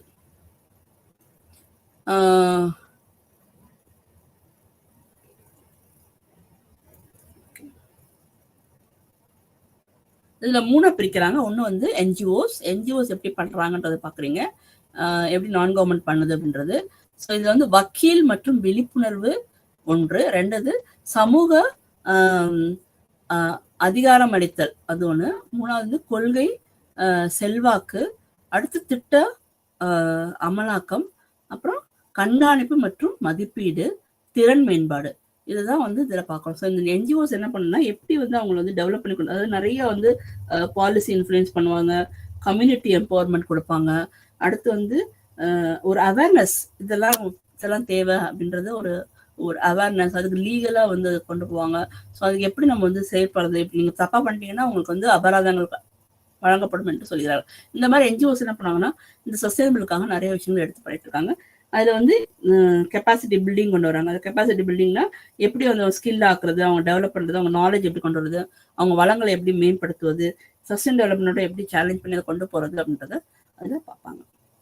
அடுத்து பார்த்தீங்கன்னா ரோல் ஆஃப் ட்ரேட் யூனியன்ஸ்னா உங்களுக்கு தெரியும் இல்லையா, யூனியன் மாதிரி இருப்பாங்க. அவங்க வந்து எப்படி பண்றாங்க. ஸோ யூனியன்ஸ் அப்படின்றது என்னது, நிலையான வளர்ச்சியில் தொழிற்சங்கங்கள் எப்படி பண்ணுது. தொழிற்சங்கங்கள்ல பாத்தீங்கன்னா பசுமை வேலை வாய்ப்புகள்.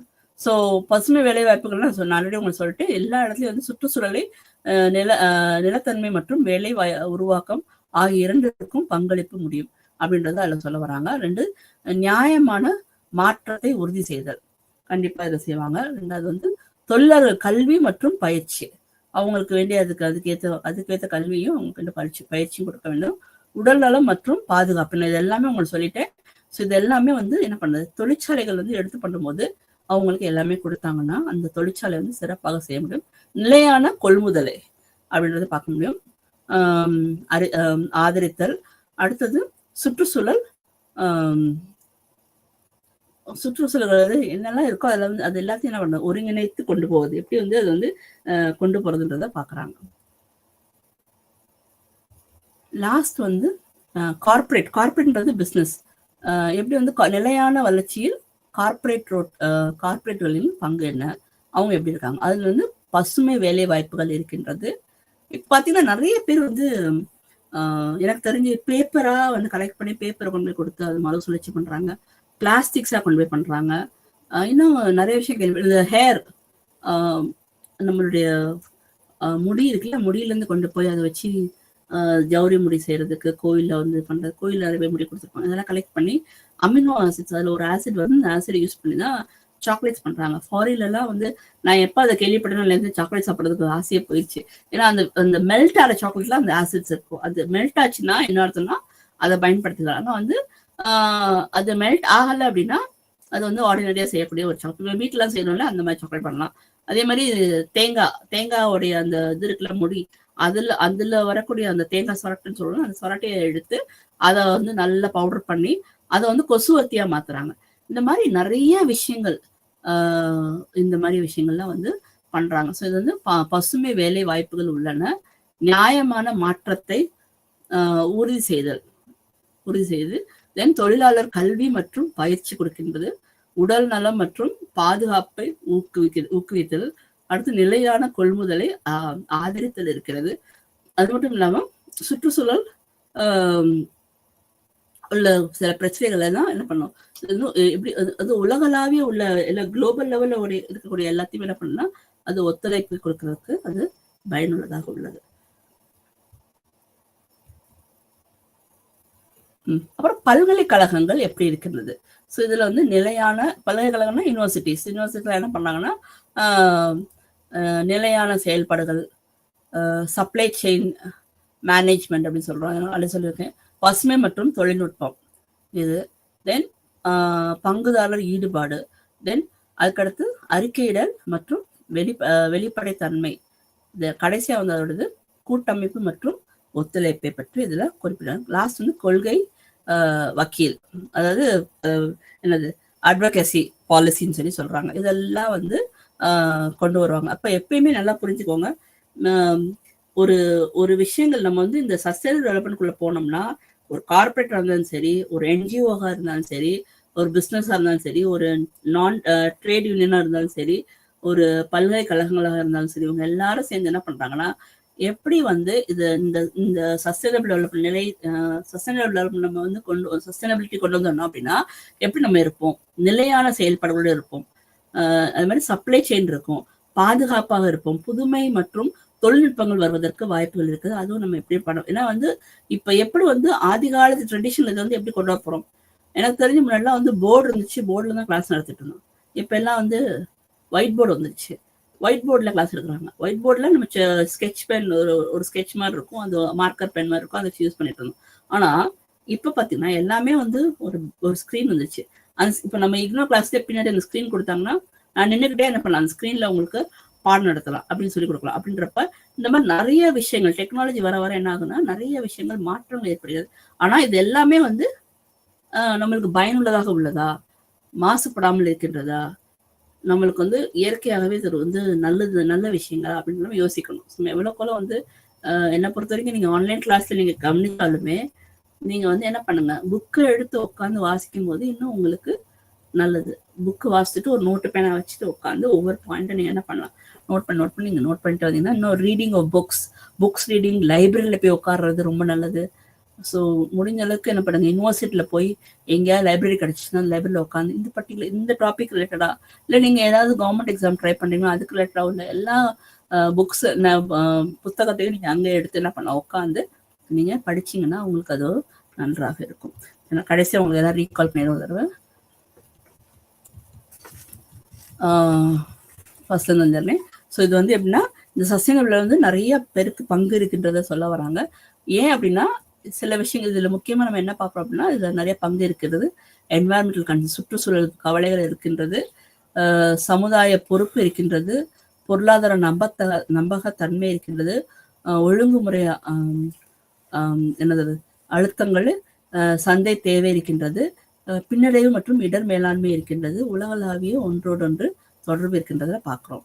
ரெண்டாவது என்ன பார்க்குறோம்னா இதனால என்ன நம்மளுக்கு இது பயன் இருக்கு அப்படின்னு பார்த்தோம்னா குறைக்கப்பட்ட கிரீன் ஹவுஸ் வாயு, பசுமை அதாவது பசுமை இல்லா வெளியேறக்கூடிய வாயுகள் எப்படி இருக்குன்னு பார்க்குறோம்.